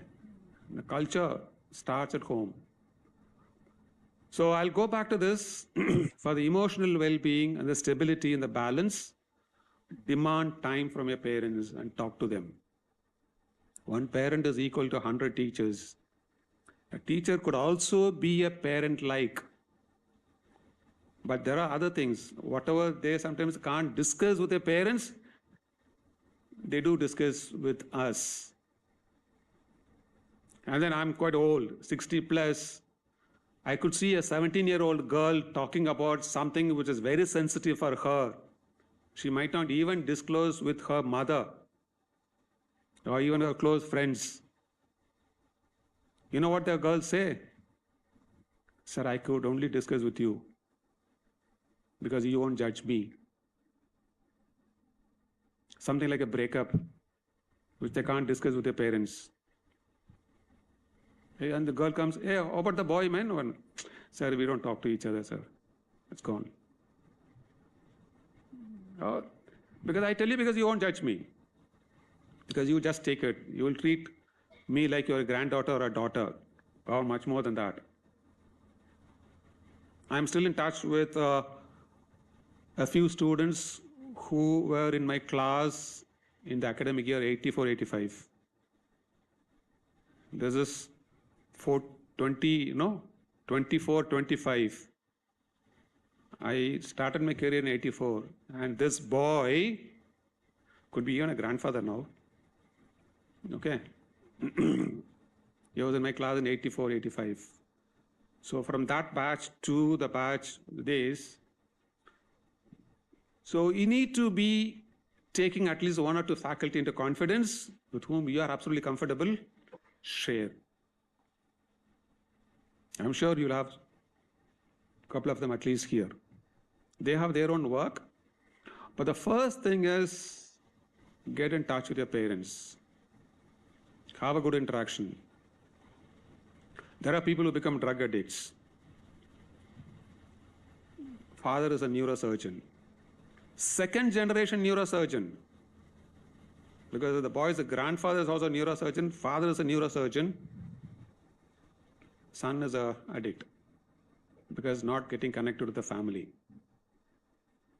And one more thing, ask your parents to visit you at least once in a semester to this place, wherever they are. My son is on Kanpur, IIIT. Even though I couldn't go, I asked my wife to go at least once in a semester. I could arrange some decent accommodation the first time. Later on, my boy did it to go.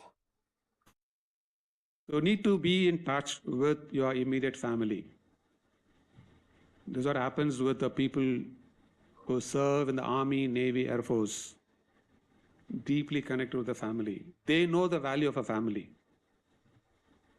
And in the Facebook and all other videos and all, see how soldiers meet their spouses when they return. Such an emotional scene. but be in touch with them. And second one, another one is, please ring a bell if I'm exceeding. Or just get to know your batchmates. Get to know your batchmates. This is again for a very, very selfish reason. And this is a major culprit. Right? You travel or you just walk. You look at 10 people, the majority will be busy with the phone or talking. And those days, it's very rare to see somebody walking and talking alone. We say something is wrong mentally. These days, everyone is that.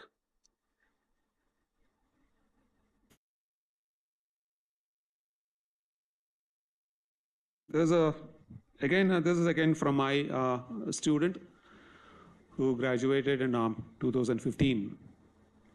He came back to the institute as an expert member of the Board of Studies. We have an alumnus, and alumnus has to be there on the Board of Studies. The job of the Board of Studies is to frame syllabus. Okay. He said he has a 7-year-old child, and he said, we have reduced the screen time. We are almost eliminated the screen time for the child, and we have also reduced our screen time. This becomes an addict. You become an addict to this.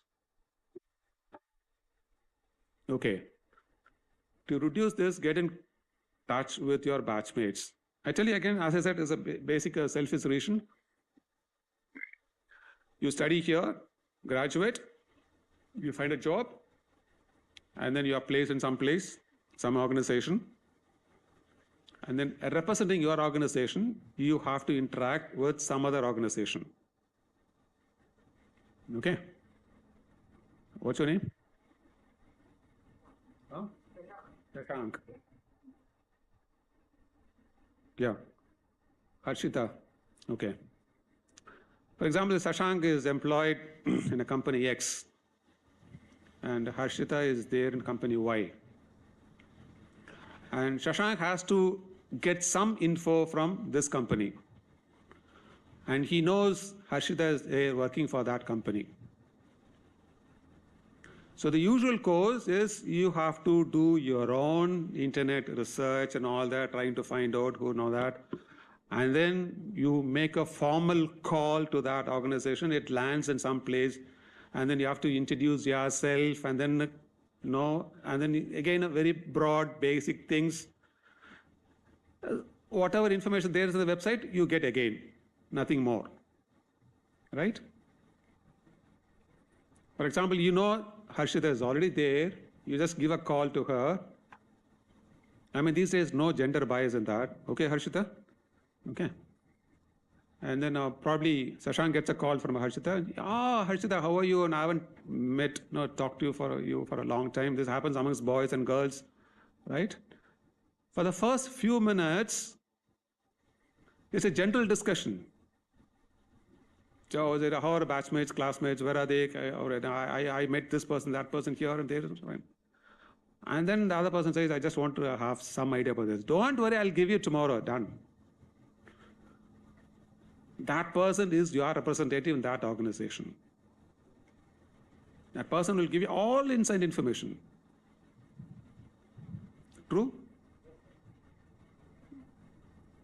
This is why I say, get to know all your batchmates. There's one fortunate thing about this institute is it's a small in number, just around 100. Get to know your seniors. Again, for your professional, you have to be connected. Have a good social life. And I saw your orientation schedule. As a cultural secretary, he has to talk about a lot of things. As a placement representative, he will tell you other things about the placements, right? You interact with the people. And then there is a sports briefing. There's about technical briefing, technical clubs, sports clubs, cultural clubs, and then the department clubs and all that. There's a lot of forums. What organization or a family requires is a well-rounded personality. You should be good in studies, you should be good in sports, you should be good in culturals and all that. You need to have some activity or other. I've seen one student who eats mathematics, drinks mathematics, breathes mathematics. Complete mathematics. Absolutely no social life. Only numbers. I asked him to talk in my class. He started talking about numbers. He wrote numbers, only numbers on the board. And for a change, everyone is looking at him because he had so much to say about numbers. Even when I talked to the students, I didn't have that kind of a response. Everyone is just glued right on him. But if he talks about something else, nobody would bother to look at him. He is there in his own world, not connected socially. So you need to have a balance. Organizations would require you to be a good team member. Besides some knowledge in the technology. So take part in as many activities as possible, but at the same time plan your academic schedule. So this is one of the, a few of the ways by which you can build your CV. Okay, once you have built your CV, getting a job is easy. And later on, reaching higher positions in organization will also be easy. Okay. So if there are any questions, either from your placement coordinator or probably the faculty in charge of a placement here, or any one of you, because I expect quick questions from them at least. They could have lots of questions, might not ask me any questions. How you could prepare yourself for a life after IIIT Trichy.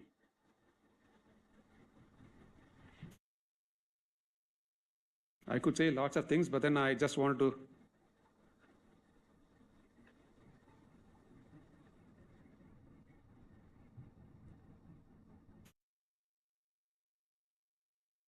I'll send you the book. You can even Google and try to get the book. A hard copy is for 100 pages, runs for 100 pages. The soft copy is about 30 odd pages. The title of the book is Who Moved My Cheese? Heard of this? Who Moved My Cheese? CHEESE.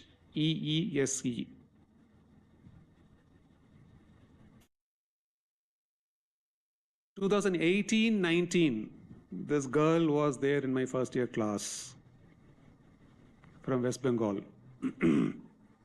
Right, Ananya Chatterjee. And 2023, when she's traveling, or probably flying, to use a specific word, she saw someone reading this book in the flight. And she just took a pic of that and sent it to me. Sir, this book is still relevant. You could read this book at any time of your life. It will make sense. It's like a small fable. Very small story.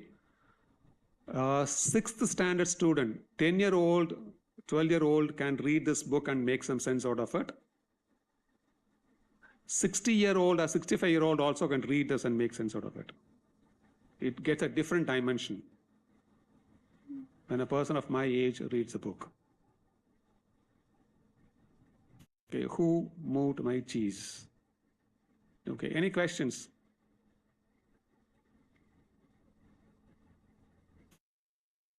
I just scratched the surface. Okay, when I started talking about what you need to do something after your graduation. So if there is any questions, she's getting restless now. Probably fast approaching lunch time. So 12:23. I've been talking to you for about, started at 10:15, I suppose, around 10:15 or 10:30, 10:30. So close to 2 hours now. Any questions? Number of people said you want to go for a placement job after your BTech.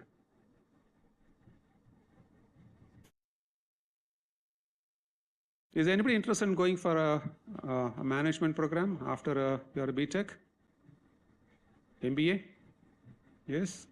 When? He raised his hand first. I'll come back to you. Yeah.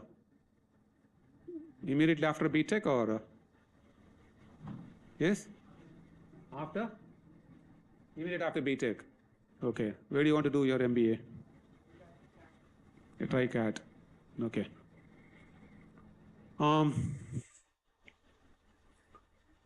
Life in IIM will never be like a life in a IIITT. Okay? You'll be hard pressed for time. To just give you one simple example, you have an analysis of a balance sheet of a company. Your professor of finance would discuss that. During your BTech in 4 years, probably you'll have one paper in economics. I don't know whether you have that paper. 2 papers in economics. So that may not be enough. And you need to attend extra classes, need to take extra classes on finance to understand. Because it's not a discussion of a balance sheet, it will be analysis of this. So your seniors might sometimes take classes on the foundation, the fundamentals of a finance. So what I would suggest is, it's good that you can go for an MBA. My suggestion is work for a year or two, then go for an MBA. Indian institutes of management, not only IIMs, any institute of management in India. We also have a B school in IIITT. It's close to 40 years old. We also take a freshers. But if you have worked for some time, at least for 2 years, do an MBA, you would understand what the prof is talking about. The least technical is a human resource management. That also you'll understand in a better way. Okay? Any other? Only I have been asking questions.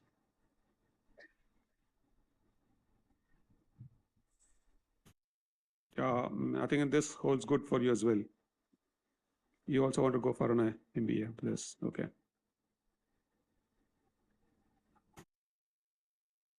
Okay. All the best to you guys. Have a great future, right? Do you have anything to ask me? No? Okay. Probably I wouldn't have answered whatever questions you have in mind, but I don't want to talk about anything else here because I just started the college, and by the time when they come to your place, they will have lots of questions, pointed questions. Thank you. All the best.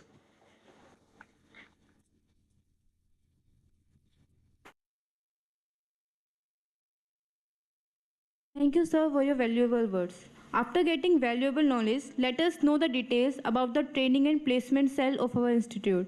I would like to call Dr. Devsena ma'am for the same. Ma'am, please.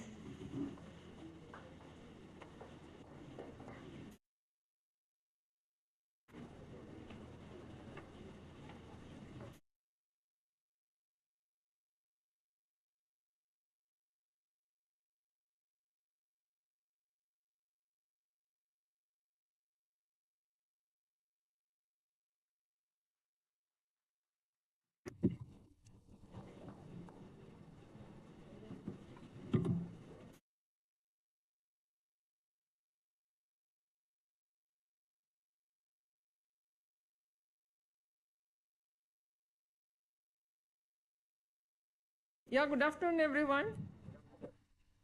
Very good. Okay, so how many of you know me already? Raise your hands.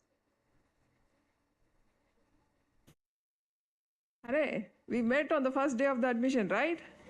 Yes, why don't you raise your hands?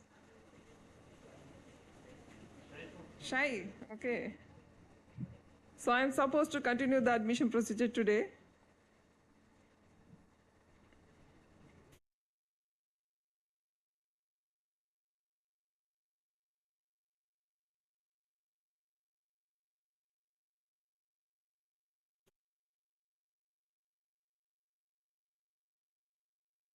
So I hope you enjoyed Sir's, NAT Professor Sir's session, right?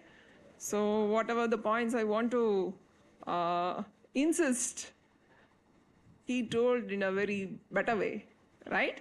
Okay, so let me summarize how the TNP cell works in IIIT Tiruchirappalli. Okay, these are the outlines of this presentation. So obviously everyone wants a job, right, after graduation. So you no need to fix the mind in that way. Let me give you some other path also. Okay, so basically there is an expectation, right? So you're from any IT, right, institute, you will expect the IT related job, right? As professor mentioned, so CSE is not actually a individual core subject, right? Now it belongs to every other field, right? So without learning software, even people from other domain cannot survive, right? So that is the true factor, right? But how are we going to make it unique? That's a question mark, right? So every other job has its own applications, right? But we have wider range of opportunities in all the fields. Am I right or not? Mechanical guy cannot design a chip, right?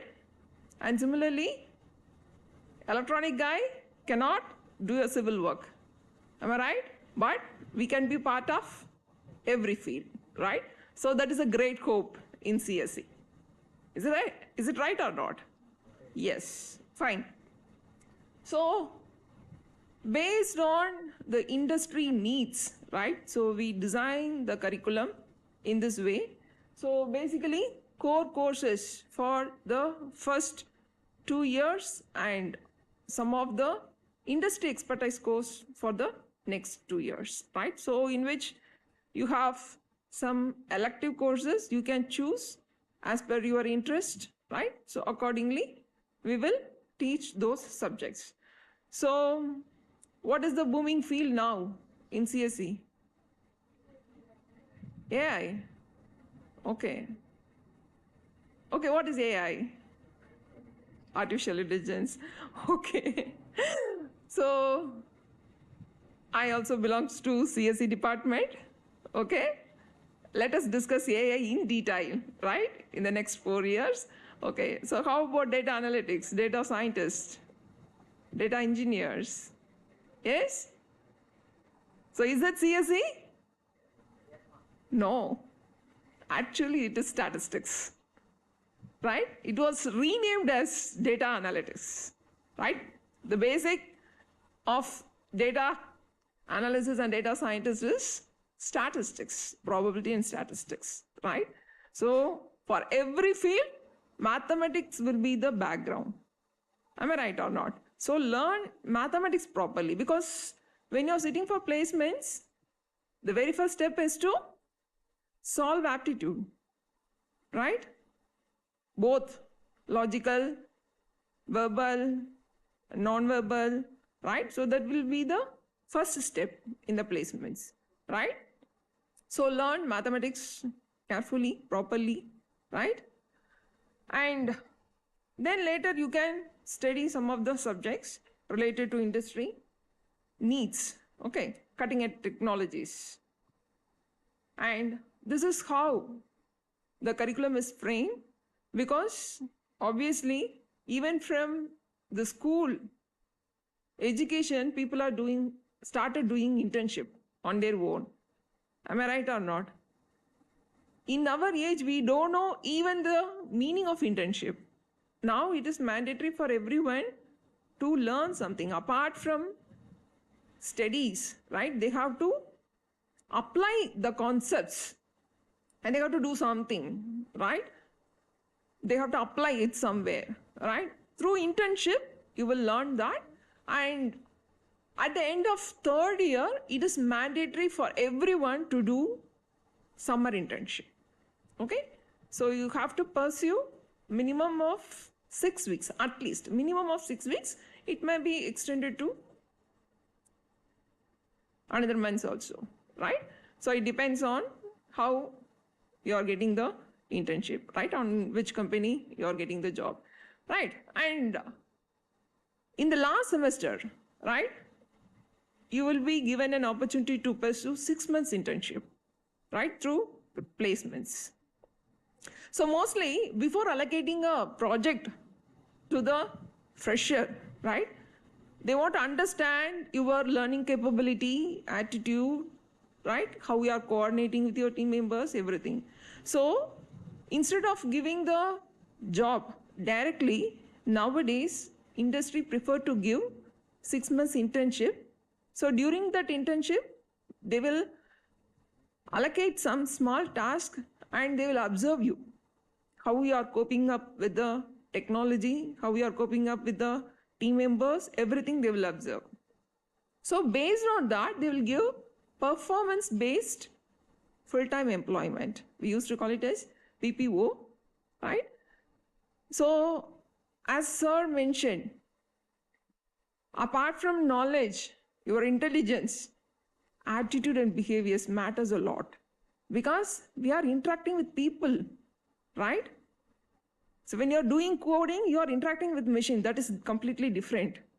In order to make people to understand your concept, you have to interact. That's why communication is more important.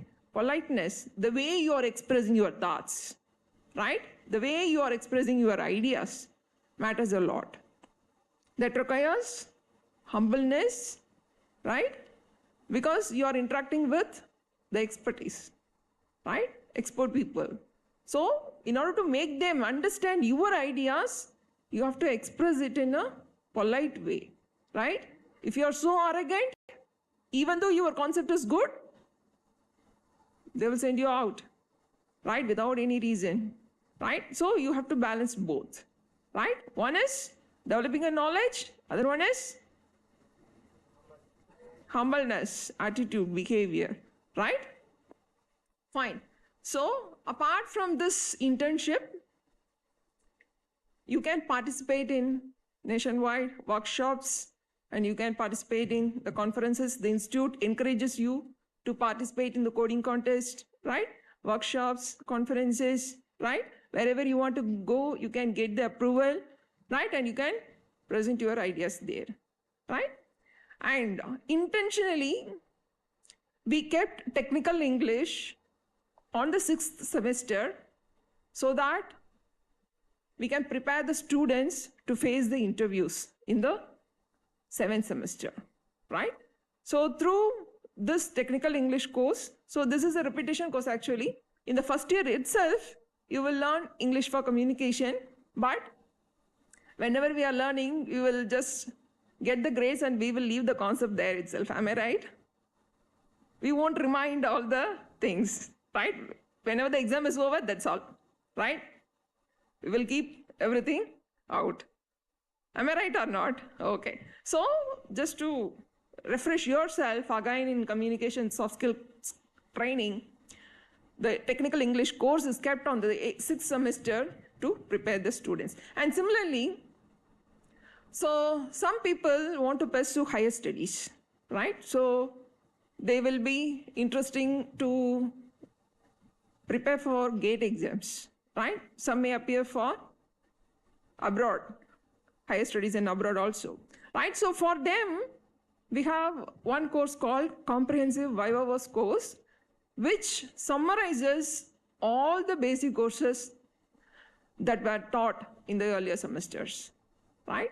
So it is also kept for the credit. They have to again revise all the basic concepts once again so that they can appear for upcoming GATE exams, right? So this is how our curriculum is framed. So especially TNP, as it is mentioned, it is a facilitator, right? It is a facilitator. So the TNP team work for the student community to get a job, right? So we are the one who interacts with the company directly, with the company HRs, right? To get a job for our students, right? So we act as a mediator, right? Coordinators.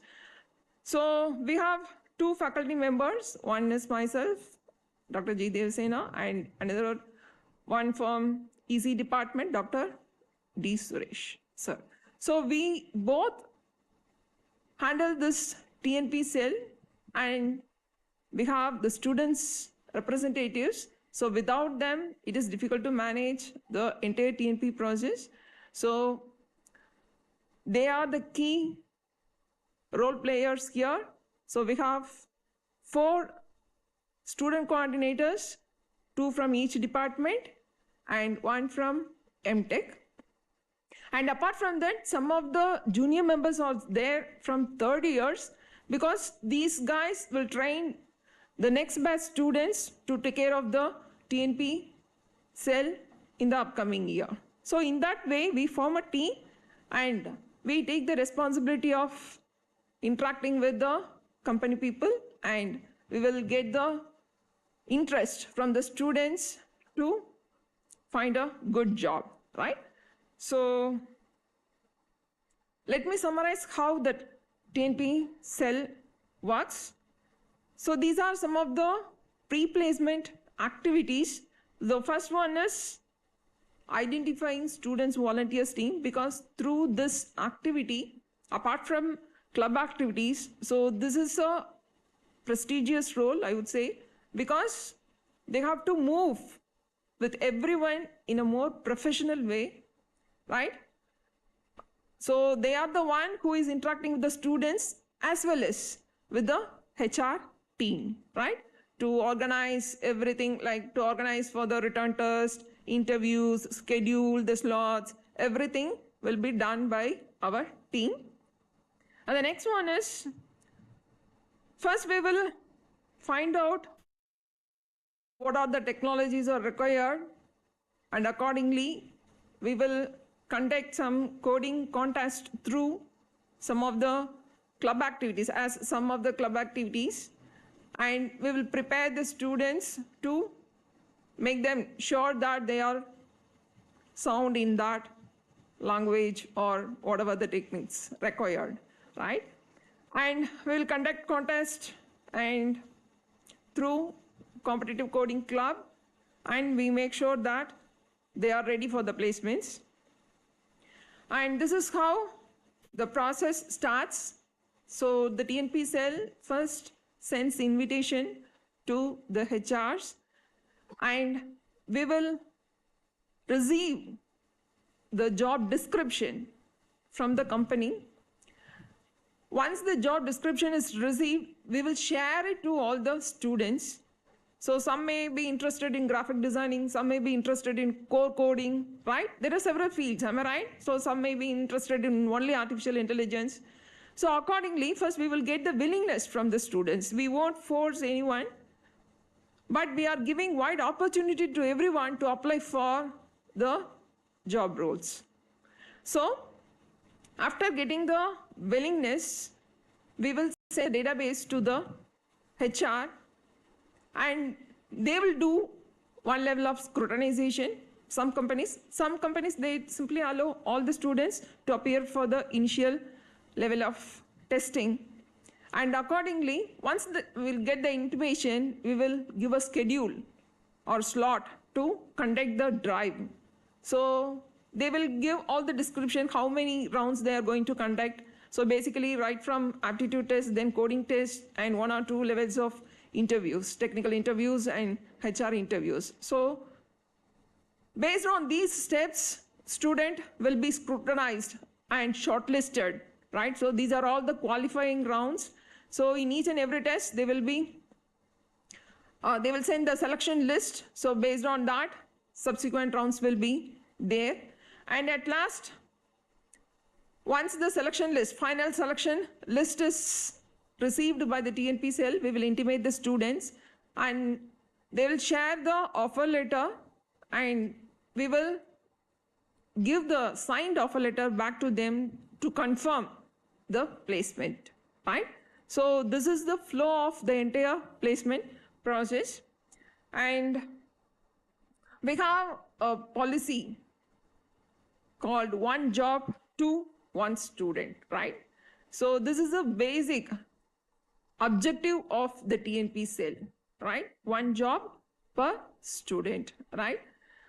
But we will give the opportunity to the already placed students based on some criteria, right? Because we have to give opportunity to everyone to show their skill sets. Am I right? So we won't celebrate the higher ranked students, and at the same time we won't let the average student also, right? We will treat equally, and accordingly, if a student gets one job offer, if the same student wants to appear for one more bigger company, maybe the package may be good, maybe the technology is his preference, right? So there are some criteria, and it mostly we will work on case by case basis, right? Even though we follow the policy, right? So case by case will be considered to reconsider whether we can give the chance to the already placed student or not, right? So based on that, TNP cell will decide whether to give one more opportunity for the student or not, right? So we have listed some of the things. So if the basic criteria, elimination criteria is if the student has active backlog. Backlog means arrear, right? So active backlog, they are not eligible for placements, right? So before starting the season, placement season, we will get the registration, placement registration. So if a student wants to pursue higher studies, they won't be registered for sitting in the company, right? So from that registration list, we will send the willingness. So this is how it happens. And if any black mark is available, right, then they won't be obviously qualified for the placement. So based on the criteria, we will give the opportunity to all the students, and these are some of the norms to choose the dream company option. So if there is a package difference, in case if a student gets 6 lakhs per annum, right? If any other opportunity comes for 12 lakhs, definitely we will encourage the students to apply for that, because the package difference is more, right? So he may get a better chance, right? But some criteria is there, right? So based on that criteria, we will decide whether to allow the student or not. So these criteria are listed here, I think. So no need to worry about all these things in the first year itself, right? So whatever the point mentioned by the sir, just to follow that, be confident on the basics, learn the basics properly, right? So obviously you will get a better opportunity, right? And so I have given some of the limitations. It will vary from one batch to another batch based on the statistics, right? So it won't be a constant one. So maybe if the package is more for this year, then accordingly we will revise the policy, right? Ultimate aim of the TNP cell is to give opportunity to all the students to showcase their skill set, and we will encourage our students to get a better job, right? And apart from that, so out of interest or out of some references, if student wants to apply for some off-campus companies, right? They can do so, right? They have given the flexibility to apply for the off-campus also, right? And look for better opportunities. And if a student gets any off-campus, immediately it should be intimated to the TNP cell, right? So that is a gentleman agreement, right? Okay. So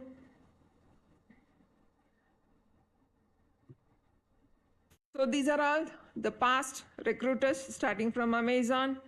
So for the past 5 years, I'm taking care of this TNP cell. So based on the company statistics, so I have listed some of the companies.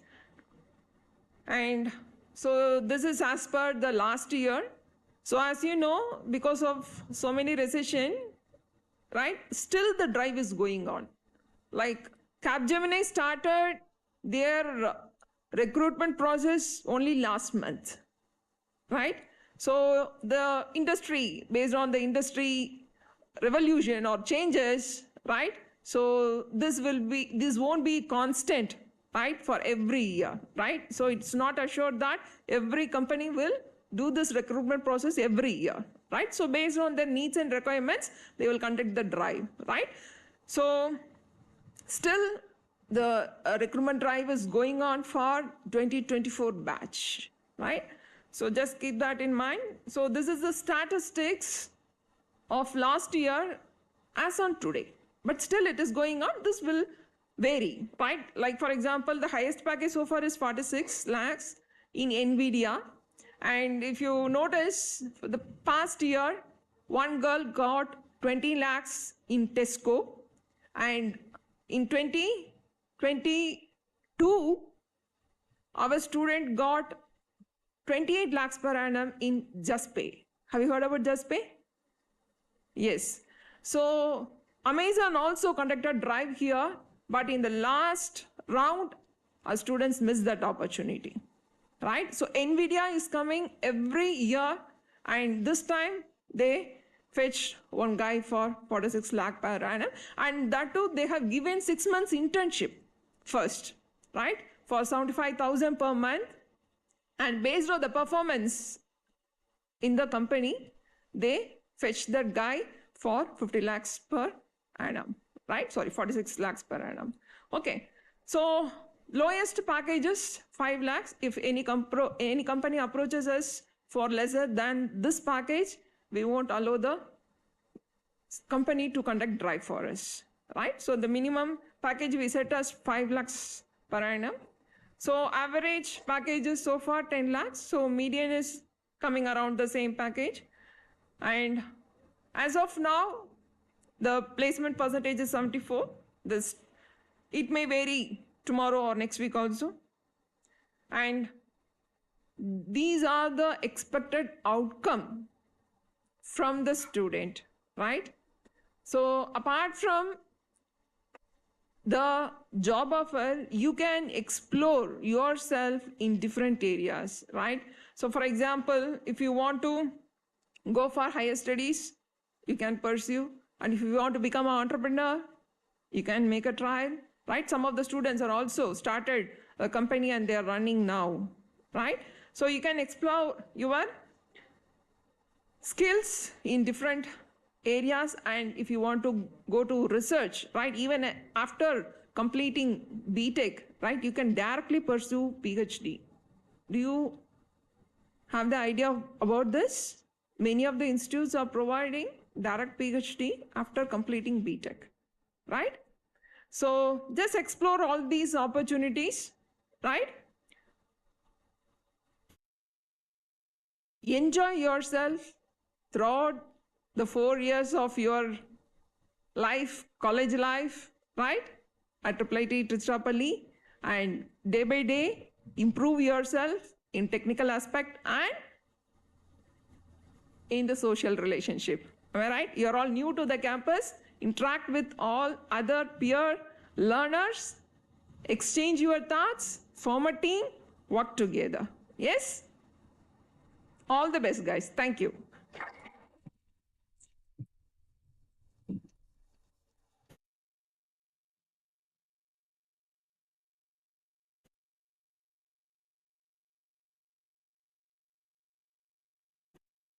Thank you, ma'am. Now it's time to have a fruitful interaction with the student council. Guys, it's your time. Interact with your student representative. Now I would request student council to please take over.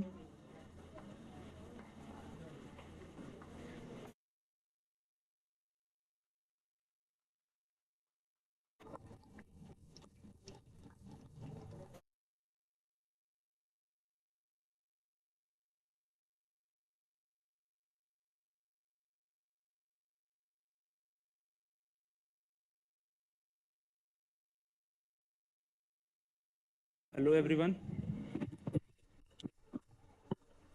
Hello. Good afternoon to everyone.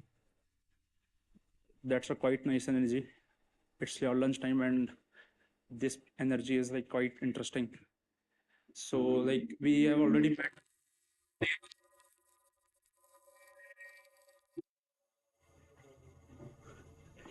So we have already met on day one, I think, and many of you like might be quite familiar with student council till now. We have 3 sessions yesterday for our sports community, our cultural and technical ones also. So you are now quite familiar with the student council. So like we have organized this session to have a fruitful and friendly interaction with all you guys, so that you can ask your queries and like questions that you have faced till now, and you will be facing like in the initial days also. So if you have any queries or concerns like to ask from student council, then you can ask now, or like we will also like if you have any questions, then you can ask now.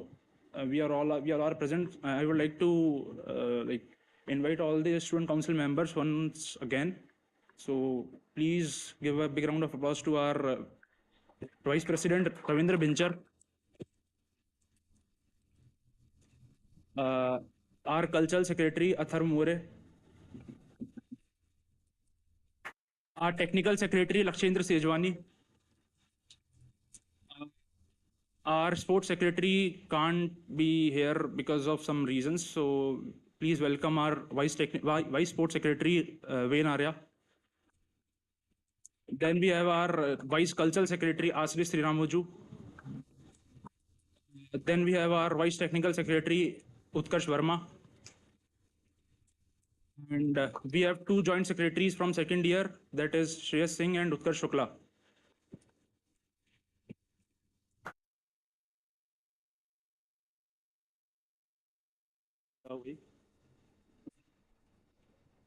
Uh,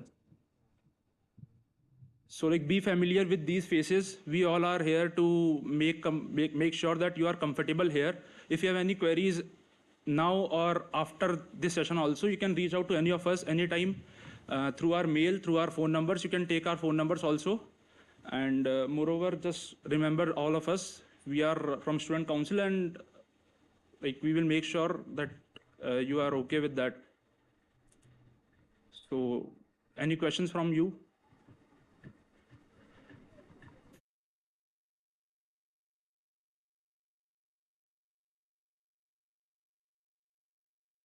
No one?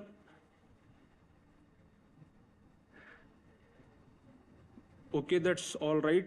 But like if you have any question in future, don't forget that you have to go via student council route only, maintain the hierarchy, and don't reach out to any of the faculty or higher authorities by your own at first.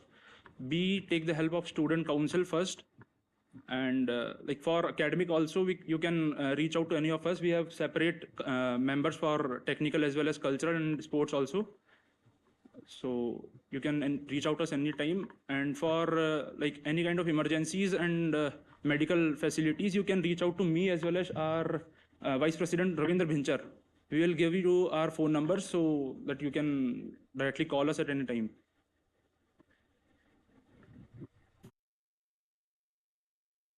Again, any question is there, you can ask now.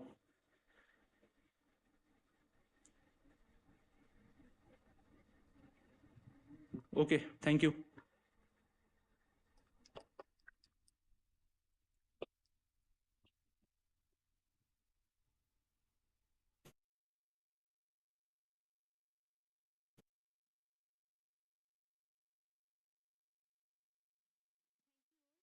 This was all for the day. The orientation programs ends with this. New chapter of your lives begins now. We wish you all a very good luck. Thank you.